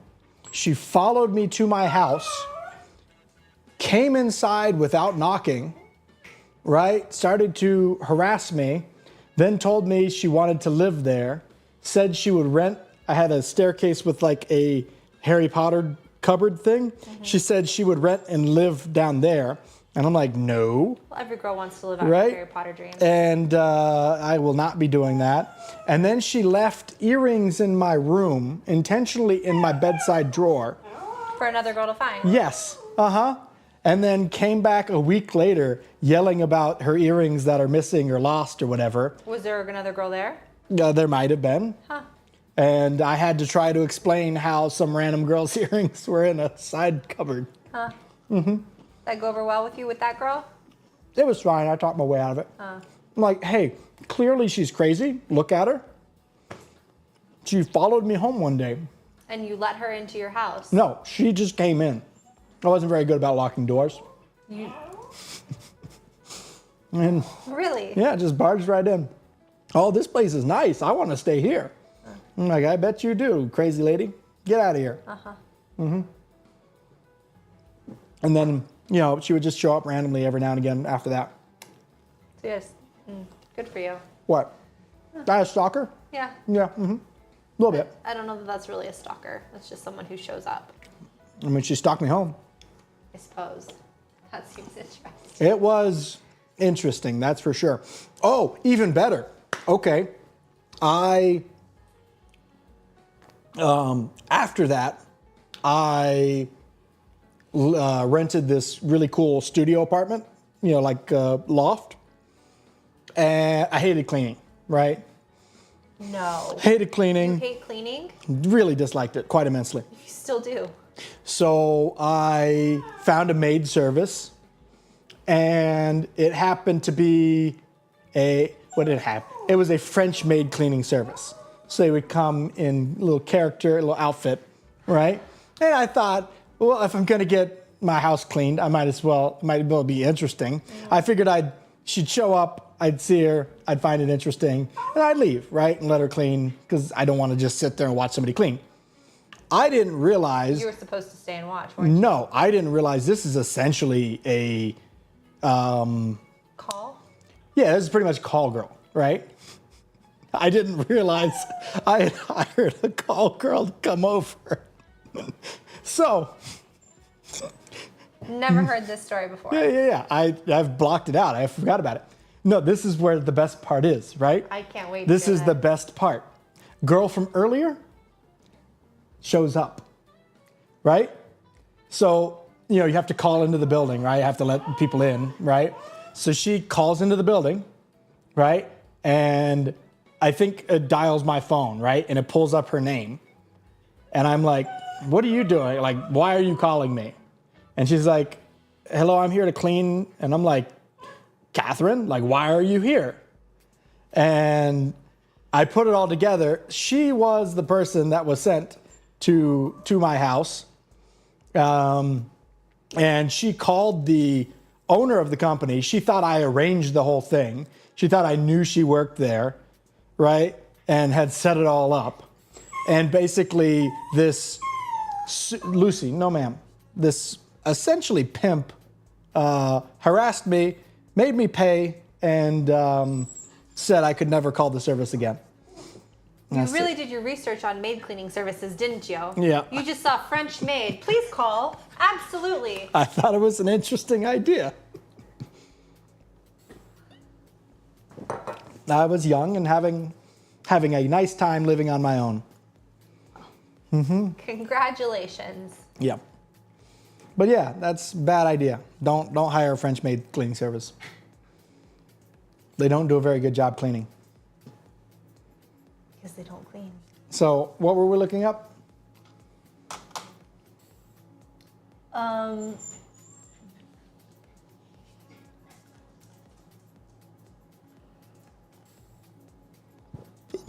my goodness. Excuse me. Excuse me. All right, we're almost 10 o'clock, so that should be coming in The soon. bread should be going in. Funny baking stories. Does anybody have any good funny baking stories? You have any good baking stories? What about the time you tried to make a double batch of the brownies right before you left to go on an airplane, and they came out terribly, and that was the first thing you ever baked for me, and it wasn't very good? Or you winged it and you put a ton of salt, or there was something you did. Yes, I made you brownies for the first time like 30 minutes before I had to leave for the airport. They did not turn out. No, and you went and dumped them on someone else. I think I did. That's what I did, didn't I? Yes. And they were so happy to have, that's right, it was around Thanksgiving time. And they were so happy to have my horrible, horrible brownies. And what did I make for you? Nothing. Lasagna that took like 6 hours to make from scratch. That was not for Thanksgiving. That was the thing you had when you first got there. You got off the airplane Was that the and first you had a 6-hour homemade lasagna. Which you don't remember the recipe for, and I can't have anymore. It is difficult. I can't find the recipe any longer. It's very disappointing. It was quite good. And then I made it again and I put pepperoni in it and you didn't like it. It was awful. Who puts pepperoni in lasagna? I thought it might be an interesting little flair, a little, God, little just thinking bazing. about it is awful. I like a nice meat lovers. So put some extra meat in there, not pepperoni. I love lots of meats. I forgot why I watered it in. Oh no, that's pretty bad. How caked and burnt to the bottom of that pan were they? Anything else over here interesting? Let's look up the history of bread. The history of Lucy. bread. An early leavened bread was baked as early as 6000 BC in southern Mesopotamia, cradle of the Sumerian civilization, who may have passed on the knowledge to the I bet it did. Egyptians. I'm surprised. I'm surprised you didn't get a Ooh. fire alarm go off. I don't think I've ever actually, speaking of fire alarms, I don't think I've ever actually set off a fire alarm for a reason for food in the house, except for when living in LA, because the fire, remember, it was so close to the oven, like anything would set it off. Yep. But that's not because food was burning. I think you set it off here for burning food. No. You set it off because the smoke from the grill comes on. That is burning food. Technically. I used to set mine off all the time. I would melt pennies on my stove Why? because I could. You just put the penny right there and it melts. Because it's zinc on the inside and it's a little copper jacket. It's actually really cool because you can see the little copper jacket fall off. and all the zinc inside.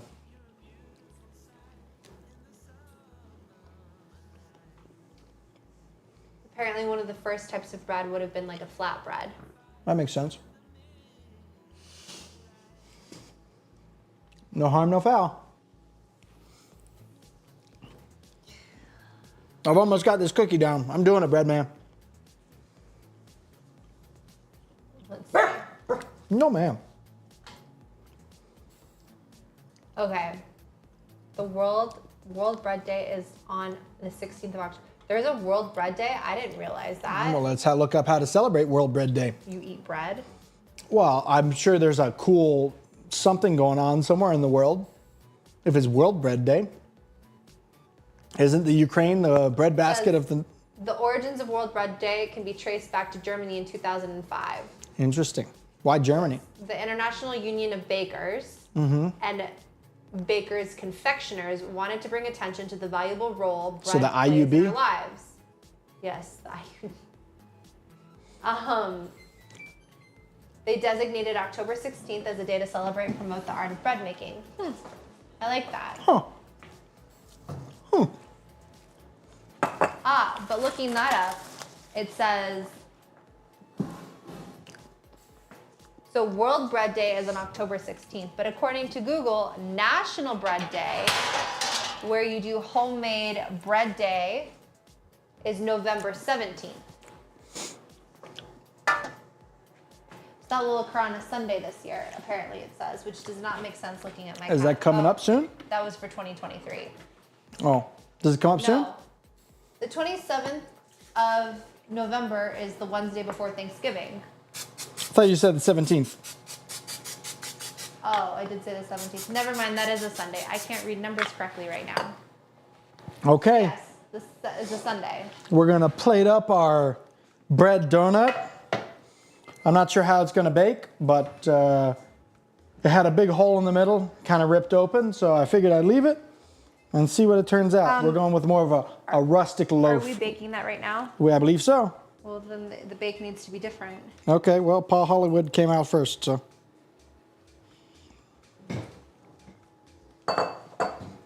Oh. I don't know how that's going to turn out. Well, we're gonna find out. It could be perfect for dipping. It's kind of like the challah ring I made. Remember the challah ring? It wasn't very good. It was a wonderful ring of challah. Challah ring. That's what. That's how she really sold me on marriage in general. Was she would make challah bread from scratch when she first met me. It's slowed down a little bit since then. Well, They I were got quite you. good. And they would be big, thick loaves too. Came out real nice.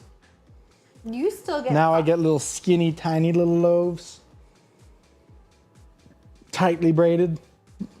Would you like the big puffy ones again? They're more puffy, yeah. Okay. Because they're airy and wonderful. Excuse me. I'll make you some more puffy ones. Okay, thank you very much. All about negotiation.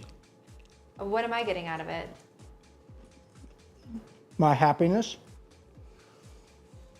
Seems like a fair trade.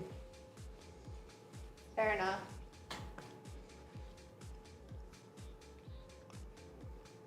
Okay. What else we got up there? About what? The bread. The history of bread? History of bread. What do you want to know?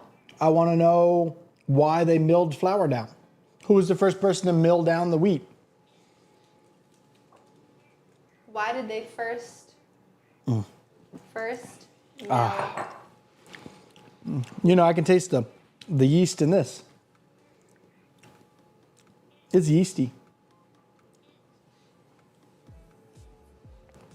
What you gonna say? Don't you dare. I could pretend drink.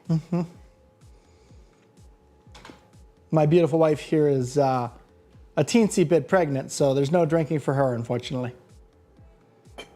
It says, since flour cannot be stored for, so my question to the internet was, when did they first mill wheat? It says, since flour cannot be stored for a long time. Since flour cannot be stored for a long time, only enough grain was milled each day to meet the needs of the community. That doesn't help me. Anything else? I'm trying to find. Why did humans grind wheat? The fate of humanity would change with the grinding of particles that our bodies cannot normally digest. If wheat had not been ground, now there would be no cake, pastry, nor bread. Yeah. There we go. The first civilization to grind wheat was the Romans, who used conical mills. Oh, that's pretty cool.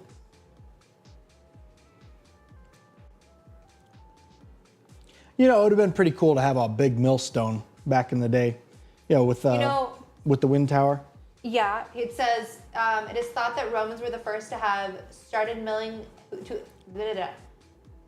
is thought that the Romans were the first to have started the milling industry using animals or teams of slaves to drive the wheels to grind the wheat. Before this, grinding of meal had mostly been carried out in the home using a device called a hand quern. A hand what? Quern? Quern? Quern. Is that not quora? Quern. Quora. Quern. And that's how you ask questions. You quora them. That's not the same thing. Beg to differ. I was gonna say it would be interesting. I've seen like on. You want to mill your own flour? Yeah, there are moms on TikTok who have gone to like super trad wife, super like not allowing my family to have anything that basically comes from the store. I would assume these women don't. Where have do you jobs. get the wheat? I don't know, but they have their own little milling system. And how do you get it kitchen. off the chaff? The wheat from the chaff? I don't know. I can find it on TikTok and I guess ask questions. You're going to TikTok it? Home milling machine. Yeah, like this little thing. I would love to grow it myself. You know, it would only take a small farm, right? You hear that? The bread man thinks we should have a farm and grow it. Who's paying for our property? The bread man, apparently. Well, if he'd like to buy property for us or give a donation. No, I've been trying to convince my wife into selling our house and buying a farm for, I don't know, a year now. 'Cause I think it'd be a unique life. You know, getting to kind of eat what you grow and take care of and raise. Feel like we'd have pride in that. See, you can buy your own. Pumpkin farmer. Oh, that's awesome. No way. That's so cool. Nice. Very jealous. When I was little, I grew pumpkins a few times. Our son would be And then our super son stoked on pumpkins. Really, really wanted to grow pumpkins this year, and unfortunately, we didn't get the planter. We had to build a planter, and we didn't get the planter built in time for the season of pumpkins, so we didn't get to grow any, which is really kind of disappointing. And the whole planter might fit one pumpkin. Yeah. How big is it? They're viney. They go No, huge, Our right? planter. Like 12 by 4. Yeah. 12 feet by 4 foot, something like that. So it's not very big. Let's see. When's the best time to plant pumpkins? Where to buy wheat to mill at home? Did you set this to something? Yeah, I did. It's not going. I guess you did. Yeah, let's try that again. Do it to 425. Oh, it is set. I guess it must have been below 350. Yeah, all right. See? Here. We can buy wheat. Why would you buy it in a bag? As in planting the seedlings. Yeah. Yes. So we would want to start seedlings from the seed inside, I'm assuming, prior. Because we want to grow at least 1 or 2 pumpkins this year. Or next season, whichever, next season. It'll be next season. Look at that. See? But the grains still aren't fresh or more fresh? I mean, it's freshly ground. That's like the difference of like freshly ground coffee versus just coffee grounds. Fresh ground coffee is always better. I suppose you're right. I would love to get some fresh out of the earth. Well, Seedlings are the time when the plants have already grown slightly. Yeah, yeah. So, when would it be best to put those outside? Hopefully this thing actually takes off. the temperature is not changing. I just lit. So we're just smelling gas right now? I think so. I think it's time to replace the oven. We've had trouble with this oven ever since We've moved in. yeah, moved in. It's been great. Fantastic. It blows up on you. Yeah, it literally lights and goes woof. Pretty much explodes. I'm getting gas poisoning right now. I do smell it. Should I open the door? Door? No, we'll be fine. We will survive. Feelings are the time of, you didn't. Let's see. Go back to yeast and the science of yeast. The science of yeast? The science of yeast. So you literally want me to type in the science of The yeast? science of yeast. The science of yeast. I want to know what makes yeast tick. What would you like me to click on? That one right there. Science of yeast. How yeast is made and works. Scientists say yeast. You can't read that. You can. So yeast are single-celled fungi. They're extremely common in the environment, and most are harmless. I hope so, because I took a big breath of yeast earlier. Some yeast can cause disease in people. They get their energy from carbohydrates to sugar, which is why you need yeast or sugar for yeast to work and Yeah. activate. They break down these carbohydrates in a process called Flour is fermentation. carbohydrate. So, Usually June, late early July. Yeah, we missed it. Okay, good to know. Produces carbon dioxide, gas, and alcohol. Without carbon dioxide from yeast, bread would not rise. Okay. Yeast are also used to give drinks such as beer and wine their alcoholic kick. Yeah. So yeast is very important. Yes. Now, who started using yeast? Is there a...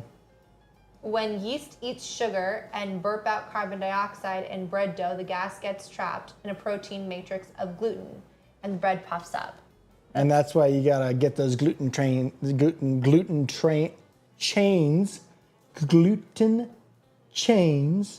nice and malleable so that it traps the bubbles and can expand, Diabetes. Fermentation, gene, genetics, doesn't help gluten, us. yeast.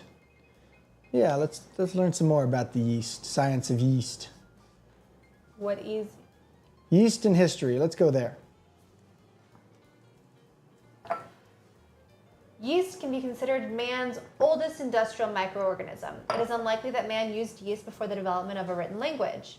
Hieroglyphics suggest that the ancient Egyptian civilizations were using yeast in the process of fermentation to produce alcoholic beverages and to leaven bread over 5,000 years ago.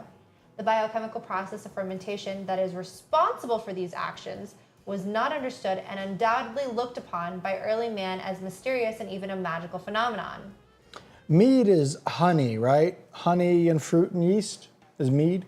I don't know. I think so. Should I look it up? Yes. Yes. I'd like to try and make some mead. I think that'd be enjoyable. Leaven, mentioned in the Bible, was a soft dough type medium kept from one bread making session to another. A small portion of this dough was used to start or leaven each new lot of bread dough. So you're that would making be sourdough back in the day. Yeah. Interesting.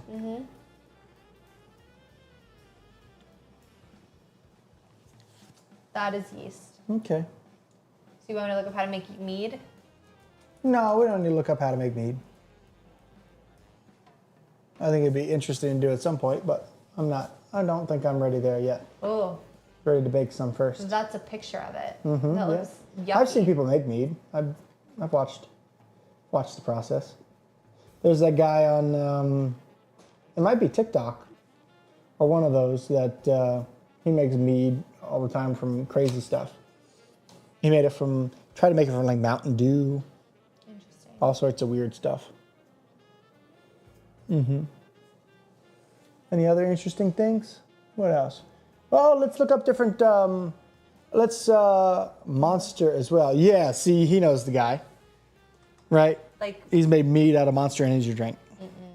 Yeah, anything with sugar in it. He pretty much just tried to make mead out of it. Let's see different breads from all the different worlds, like countries. Most popular from each continent. Let's go with that. Breads from each continent.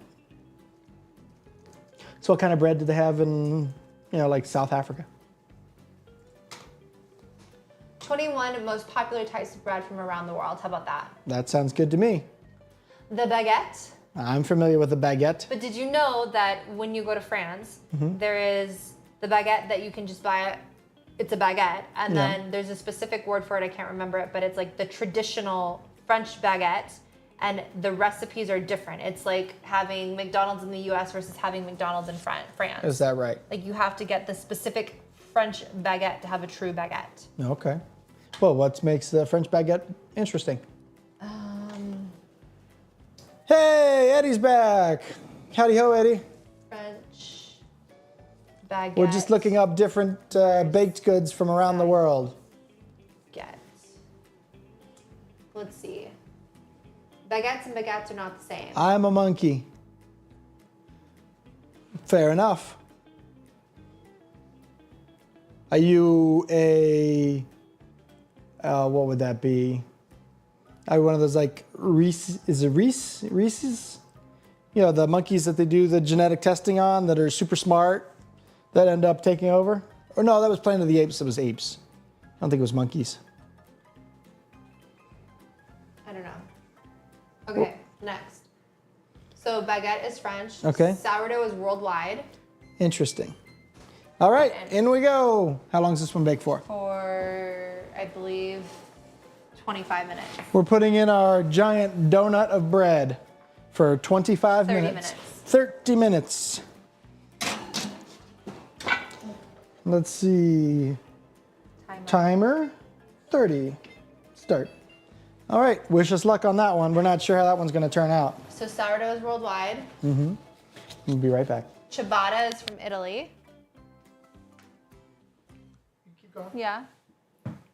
So we're Curious George. I'm a monkey, perfect. Curious George. I like it. No, well, that's what the bread man said. Well, let's hope he's Curious George because we're on a learning kick today. I liked that one book.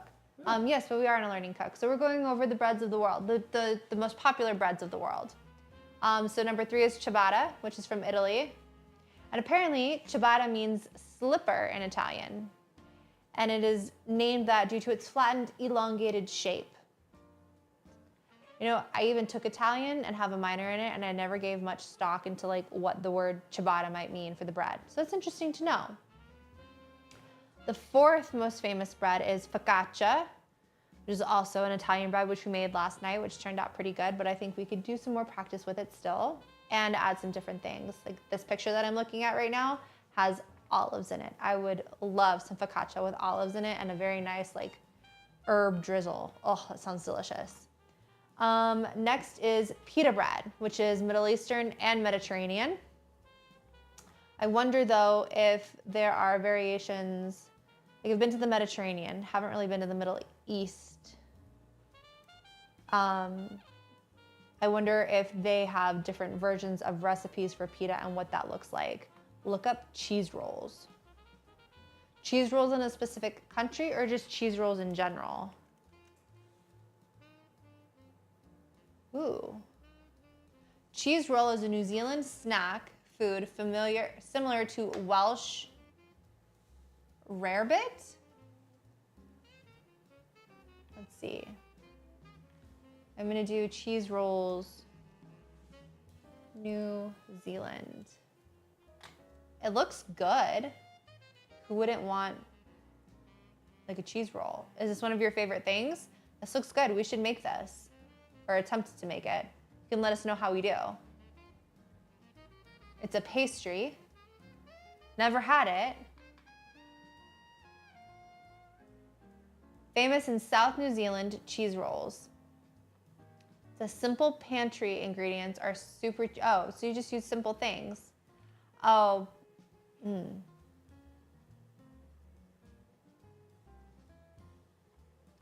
These are not like all, you use white bread. This person in this recipe that I looked up literally used white bread, took some cheese and rolled it up and buttered it as if she was making a grilled cheese for a cheese roll.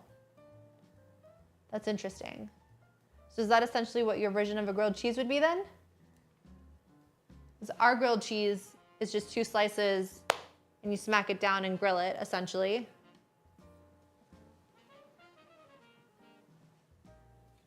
It says, a cheese roll in New Zealand snack is a familiar, blah, blah, blah, created by covering a slice of bread in a prepared filling consisting mainly of grated or sliced cheese and then rolling it into a tube shape for toasting. Yeah, so it's similar to like what we would call a grilled cheese, I feel like, but it's in a different shape. Still could be fun to make. I feel like that would be really tasty. Grilled cheese is different. Is it though? It makes me think of a grilled cheese at least. Grilled cheese is a toasty pie. New Zealand grilled.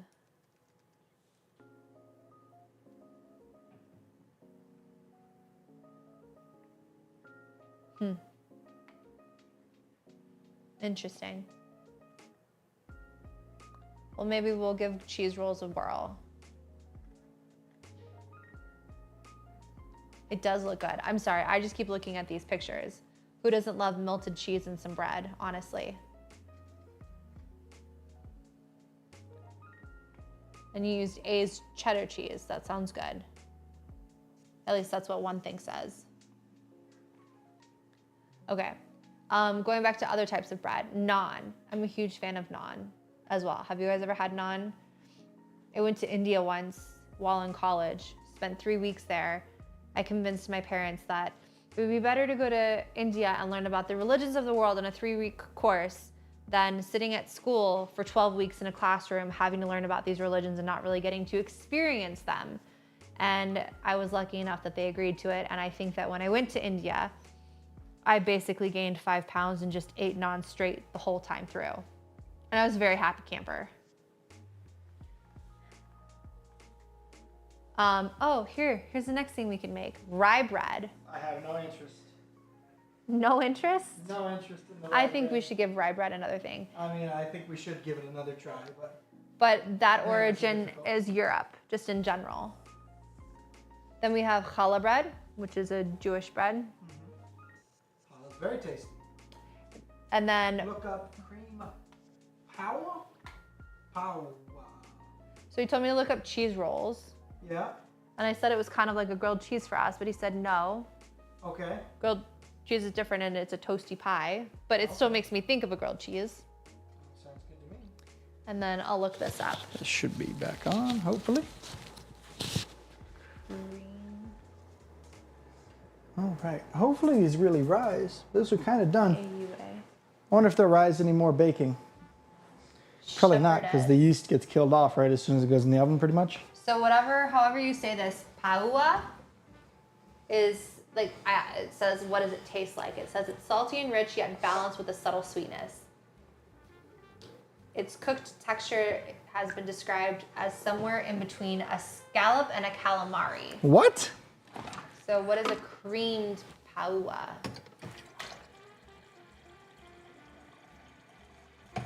Is it a bread dish or is it more of a... 3 paua, I'm sorry if I'm saying that wrong, shelled and cleaned, butter, olive oil, onion, garlic, So it is seafood? cream. It almost, yeah.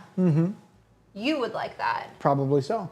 I do like calamari and scallops. This is something we should add. I actually had some calamari today. I had fried calamari for lunch, Oh, well. Isn't along that with nice? some sushi. Had a spicy tuna roll and a thing of dumpling soup. It's pretty tasty. I'm so glad. It was a recommend. You recommended the restaurant. It's abalone. What's abalone? Paua. What's abalone? Is it where it's from? No. What they call paua is what we call an abalone. Well, what I call an abalone is I've never heard of that and I don't know what it is. What's an abalone? It's a shelled, it's seafood. It's a, Is it like a mussel? is a common name for a small or very large marine gastropod mollusk. It's a mollusk. Yes. Other common names are ear shells, sea ears, mutton fish, mutton shells. In parts of Australia, ormer. In the UK, pearl moen, I don't know. And in New Zealand, paua. Okay. Look up. Yeah, we're looking at it now. It's like iridescent. I used to have a few of these growing up. It's a very pretty shell. It's a very pretty shell. Oh, it looks like And they they make make jewelry out of yeah. it. Makes sense. So they make the pearl on the outside, not the inside. It's on the inside of it. That's That was not the outside of the shell, no, right? That's the inside. That's of the the inside shell. of the shell? Yeah. Okay, the shell's different on the Papaua. Papaua mau mau, Baba mau mau. I'm so happy you can I can entertain myself? yeah. I can't do that right now. Okay. Huh. It looks very feminine. No? The paua? I bet that's delicious. Wow. All right, where were we? Pumpernickel rye. Pumpernickel rye slice. Germany. Really? I didn't know that was German. Pumpernickel, yeah. Okay. Pumpernickel. The Russian rye bread, Uh-huh. which obviously is from Russia. Are you sure? What about a marble rye? It's from the U.S. Ooh. That's a pretty marble rye, too. It is a very pretty. I want to make marble rye. I bet that's... Well, why don't we start with just normal rye bread first? Well, maybe since I work can't our get normal down, I should just step right into marble. It would probably work. Although, I want to note, I don't think any of these are working today. We'll have to try again. What about brioche? Ooh, I love brioche. Yes. I'm a nice brioche kind of brioche bun fan. Although I do eat a lot of things bunless, or at least half bun. I have a bun on the bottom, and I'll just pick it up. I like it open face. I prefer my meat with not too much bread. And I prefer my bread with not too much meat. You like them separate. That is correct. One with a lot of butter. I like most things separated. So I was, Pavlova, yes. I've heard of that. I don't remember what it is, but I've heard I'll of show it. you a picture. I went on a hiking trip as a young man, and we were to do 83 miles in 6 days backpacking. So all the food was on our back. And it was explained to me that all of the food was dumped into one pot and hydrated, and I would have to eat all of the things mixed together. And after, parents and some benefactors, I wasn't lucky enough to be able to afford the trip on my own, but someone thankfully helped to pay for it for me. I almost backed out of it completely because they were going to mix all the food together. It's ridiculous. I'm glad I got over it and went anyways. It was horrendous, but after the second day, you're so starving from walking all day, you'll eat just about anything. Well, your son likes things separated. They can't touch. It's nice. It's pleasant to have a little bit of this and then a little bit of that and then a little of this and a little of that. And God forbid they touch. Now, I typically like to eat all of one thing and then move on. That I don't understand either. Well, Like, what if you're eating some steak and then you need like Not that I love Thanksgiving food, but you gotta put some mashed potato with turkey. There are some things I like to mix in. I do like to put meats and taters together, right? Meats and taters can go together. Those mix. But like corn or vegetables and meats, those don't mix. Those are separate items. I didn't realize pavlova was originated from Australia or New Zealand. Oh, that's cool. What is it? It's meringue. Okay. It's like a meringue cake, essentially. So it's just a big old jumble of meringue that's baked? It's New Zealand. Oh, I'm sorry. Okay. I'm not trying to offend. Online, it says origins, Australia, New Zealand. But I will. Is that Wikipedia? This is not Wikipedia. It's not meringue, he says. See, you're just getting it all wrong. It says pavlova is a meringue-based dessert. A meringue. Originating in either Australia or New Zealand in the early 20th century. Based. Okay. Let me do a little more research then so that I can get this appropriate. One moment on the pavlova. Either, no, not either. Okay, so pavlova What about the was strudel? named after the ballerina strudel. Anna Pavlova. Strudel, that's lard, right? That's lard based. That's how they get the laminations in the strudel, right? Yes. See, it says pavlova is essentially a meringue cake made of whipped egg whites and sugar. It's perfectly crisp on the outside, ever so slightly chewy, and the middle tastes like a light, airy marshmallow. Is that description correct of a pavlova? I've never had one. Also, to start on something else, are you guys familiar with that movie Inglourious Bastards? There's a scene in that movie where the, we'll say, Jew hunter. No? You've never seen the movie? You're not really missing out. What do you mean? It's a fabulous movie. Highly recommend. Christoph Waltz is one of my favorite actors. He does do a good job. He's a very, very good actor. Brad Pitt is also in it. Yeah. Which, It's a star-studded event. Either way, there's a scene where the Jewish girl is offered strudel with whipped cream, two things that she can't eat, right? And he's watching to see if she eats it or not, to find out if she is or is not Jewish. And he basically forces her to eat it because he suspects she is. Tom Holland. What other Toms are famous? Tom Hiddleston. Yep, there we go. Tom Holland, Tom Hiddleston. Yeah, see?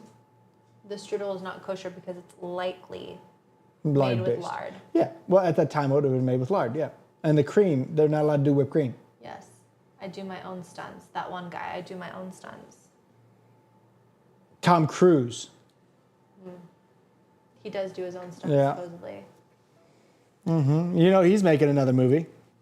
There's another Mission Impossible coming out. How many more can there be? It's this one claims to be the last one, just like all of the last ones. Look it up. Does he just need more money? No, I think he just likes doing them. Tom Hanks. I was told when I was younger I looked like a young Tom Hanks. There's a photo of me somewhere, and the resemblance was uncanny. Well, what happened? Tom Hanks got ugly. Got you there. Mr. Krabs. For a Krabby Patty, right? Yeah, Krabby Patties are nice. So my mother used to make salmon cakes, and we called those Krabby Patties, and I was quite fond of them. She'd make a mountain of them. We eat them all. It was basically just canned salmon and some breadcrumbs, I think. What's a roti? Roti? Roti. It's a different type of bread from India. I'm familiar with it, the name, but I'm not familiar what it tastes like. I'd like to know. We can try it when we go to the Indian restaurant. They have it on the menu. Oh, really? Yeah. Well, why would I eat that over the other? Because you could try one and see what the difference is. Naan bread. is delicious. We love There's a naan. place right near us, an Indian place, and their naan is Fantastic. exceptional. They got this garlic cheese naan. I just have to make sure that they don't put any cilantro on it because I'm not a big cilantro fan. I think it looks like parsley, but he keeps saying it's cilantro. There's lavash. What's a lavash? It's Armenian bread. Okay. It's soft and thin. Soft and thin. And what else? Chewy. It's chewy. I wish I could make the Chewbacca It's really sound. good for, I feel like they use lavash bread a lot for making wraps. Making tortillas would be fun. Tortillas are on this list as well. I'd make some tortillas. It's fun. Quesadillas. Quesadillas. Queso. I don't know what a quesodilla is. Quesa. Is it quesa? Well, I guess my question would be is if you're putting it like that. Frittata. Frittatas are good. Isn't that potato? Frittata? It's like shredded potato. What's a frittata? Is it egg? It is egg. I thought it was like potatoes with some eggs. Oh yeah, fritters, yes. That's pretty close. I mean, most of those letters are the same. Fritters, frittatas. Hey, go back to those mixers. This? Yeah, look at those mixers. I want that big mixer. This is a mill. Oh. We can get a KitchenAid attachment to mill our own wheat. Who wants that? No one wants that. Brioche. I think the bread man already brought that up. That looks like some really good brioche right there. That's a fantastic brioche. We got to get a screen share. I'm going to set that up so we can screen share next time we do Ooh, this. Arepas. Arepa. Those are really good. That sounds offensive. Mantu, which is from China. This almost looks like a little steamed bun. Yeah. Is it a steamed bun? That looks delicious. It says steamed bread. So it's basically a steamed bun. It is like a crustless version of an Italian omelet. What's an Italian omelet? I'm lost here. Is Italian omelet like... Oh, it's just an omelet. Okay. Well, how can it be crustless? An omelet doesn't have a crust. So is a frittata like... Is it like... Your mom used to make Is it like a frittatas all the quiche? time. Yeah, similar. It's like a quiche with no crust? Let's see. I used to eat quiche every day. Quiche is baked in a pie pan or a tart pan, while frittata is cooked in a skillet. It's got a lot of eggs, just like a quiche. But the quiche has a crust, though. They just said quiche is baked in a pie pan or a tart pan, and while frittata is cooked in a skillet. But it's not about the crusts. Buttery, flaky crust on the quiche. So quiche has a pie crust and a frittata does not. Making some quiche would be nice. That would be a good idea just to, like, for smaller stuff. Where's your wok? Speaking of that, let's see. It's in the other one. This one. Whoa! Oh, God. Don't look at it. I gotta try and fix it. The seasoning went horribly wrong, and I haven't used it since then. So It all Asian. came off. So Asian. No, that's so Asian. Here's a bread I've never heard of before. In injera, it's Ethiopian. It's a sourdough flatbread with a unique spongy texture, made of teff flour, which is a tiny grain native to Ethiopia. I'm not sure what a teff is. Nor am I. Oh, that looks interesting. That's Right. like almost like a Swiss cake roll. Matzah. Not familiar with matzah. Yes, you are. Matzah balls. I like a good dark chocolate dipped matzah. Never had it. Except for that one time. Are you ticklish? No. I think she's ticklish, guys. Banh mi, which is from Vietnam. I almost started a banh mi place once. Falar de Chaves, which is from Portugal. Is that ham? Yeah, it looks like. It says it's a bread that is traditionally prepared for Easter. It is a sweet bread enriched with ingredients like eggs, sugar, and sometimes cinnamon. And it Okay. has a balance of flours, and it's enjoyed as part of a festive meal. They make sandwiches with fillings such as ham and cheese. What in the hell is a jackwagon? Well, sir, it is the thing that you get on when you're a jackass. I don't. Just look like colloquial. You know the word I'm looking for. Can you say it out loud? Colloquial? Lee.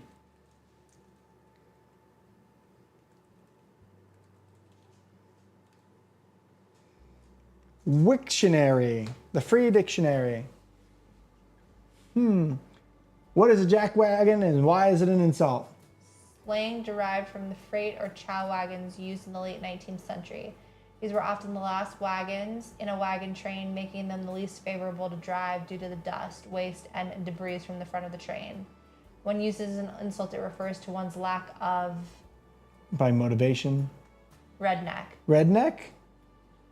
That's fine. I like how, We had to allow that. hey, some of us are we're almost rednecks. I escaped by the skin of my teeth being a redneck. I really did. I remember, so I was born and raised in West Palm Beach in Florida. And then my mother and stepdad thought we should have a lifestyle change. And they moved me to Alabama. South Alabama. And we met my relatives that lived in South Alabama. And they're like, hey, you know, their kids all are like, oh, you want to play? So we went out and we're running around.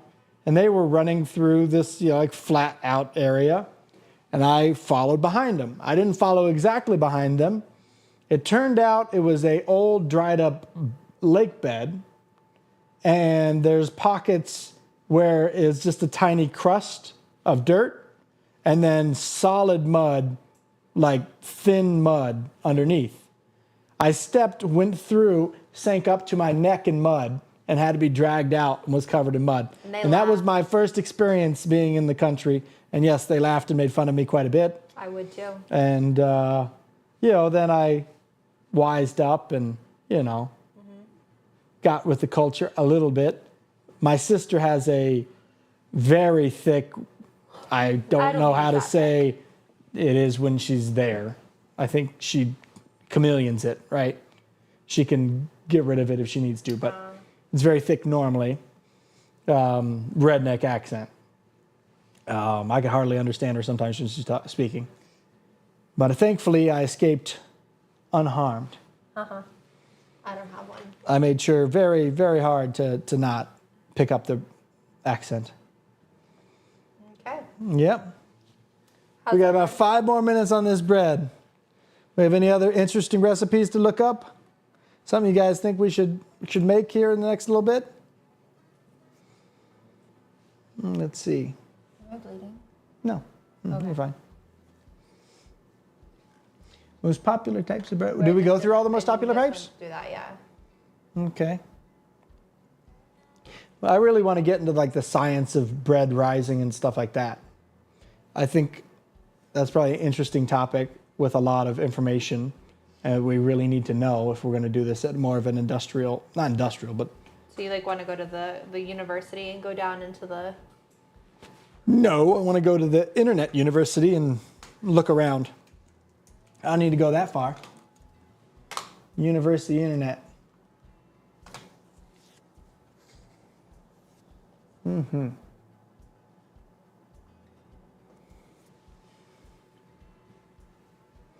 All right. Well, is there anything you want to look up? What else could we talk about? Bread related. Oh, what do we got there? Kitchen tools of the trade. Oh, let's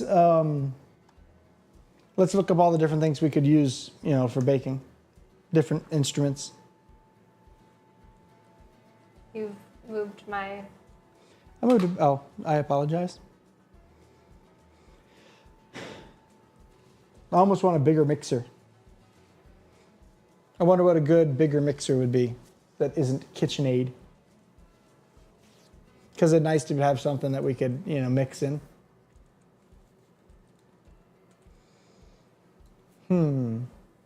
If you're just now joining us, we are finishing up a bake on some whole wheat bread using Paul Hollywood's whole wheat recipe. And then we have 2 more loaves over here rising still that I don't know that are going to be ready for today, unfortunately. We're probably going to have to bake those tomorrow. But this one's starting to... It's so dense. They're just always so dense. I don't know how to make good... Let's look up how to make good whole wheat bread, right? We really need to read more about that, as I have not yet once been able to make a good whole wheat bread. We need to read about the consistency of the dough, all sorts of other things. So we really got to get that down pat.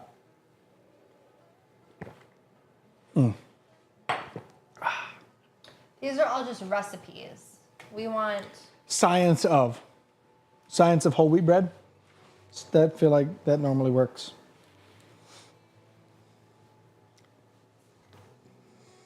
Let's see. Science of whole wheat bread. Protein content usually higher due to added gluten. Fat content is about 1.8. Yeah, whole wheat bread, an overview. Let's look at that. Let's see if there's any interesting information that we can glean from this. Whole wheat or whole meal pan bread and hearth bread. pan bread. 11. And hearth bread are made from wheat flour. Okay, 11 to This is 14%. Is it very detailed? Yeah, I don't know that. Good, that's what we want need. To like chapters. There's chapters of it? Yes. Let's crack it open. Well, let's do this bread. Okay. We got 50 seconds. We're gonna give it every extra second. Flatbreads are widely consumed, blah, blah, blah, blah, blah. Wheat bread. Wheat. Just like Cool Whip. Cool Whip.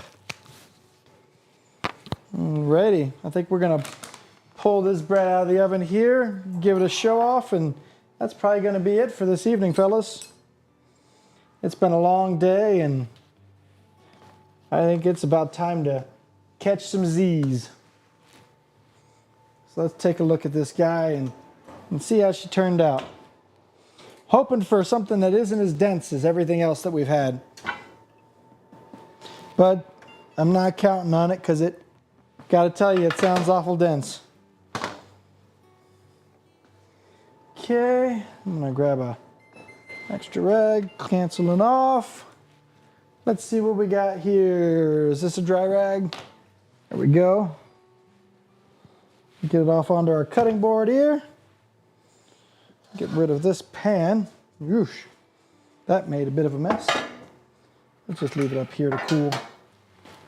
All right, let's take a look at this bread and see how she came out. All righty.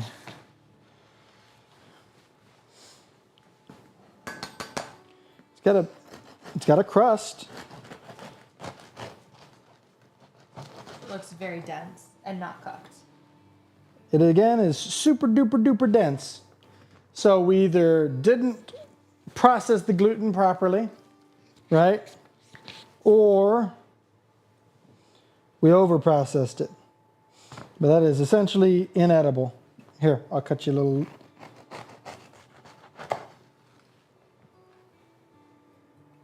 Let's give that a little blow. She's awful hot. It's still raw. Cooked it for plenty long. I mean, I guess I could have cooked it longer. Maybe we're under baking things. How's the bottom look? Yeah, I mean, it could have gone a little longer on the bottom. No? That was a fail. Okay. I am like 5-0 on wheat bread, fellas. Now, on that note, we're going to say goodnight. Good night, Thank you everyone. all so much for coming. Thank you for joining us. We enjoyed having you. Have a wonderful evening.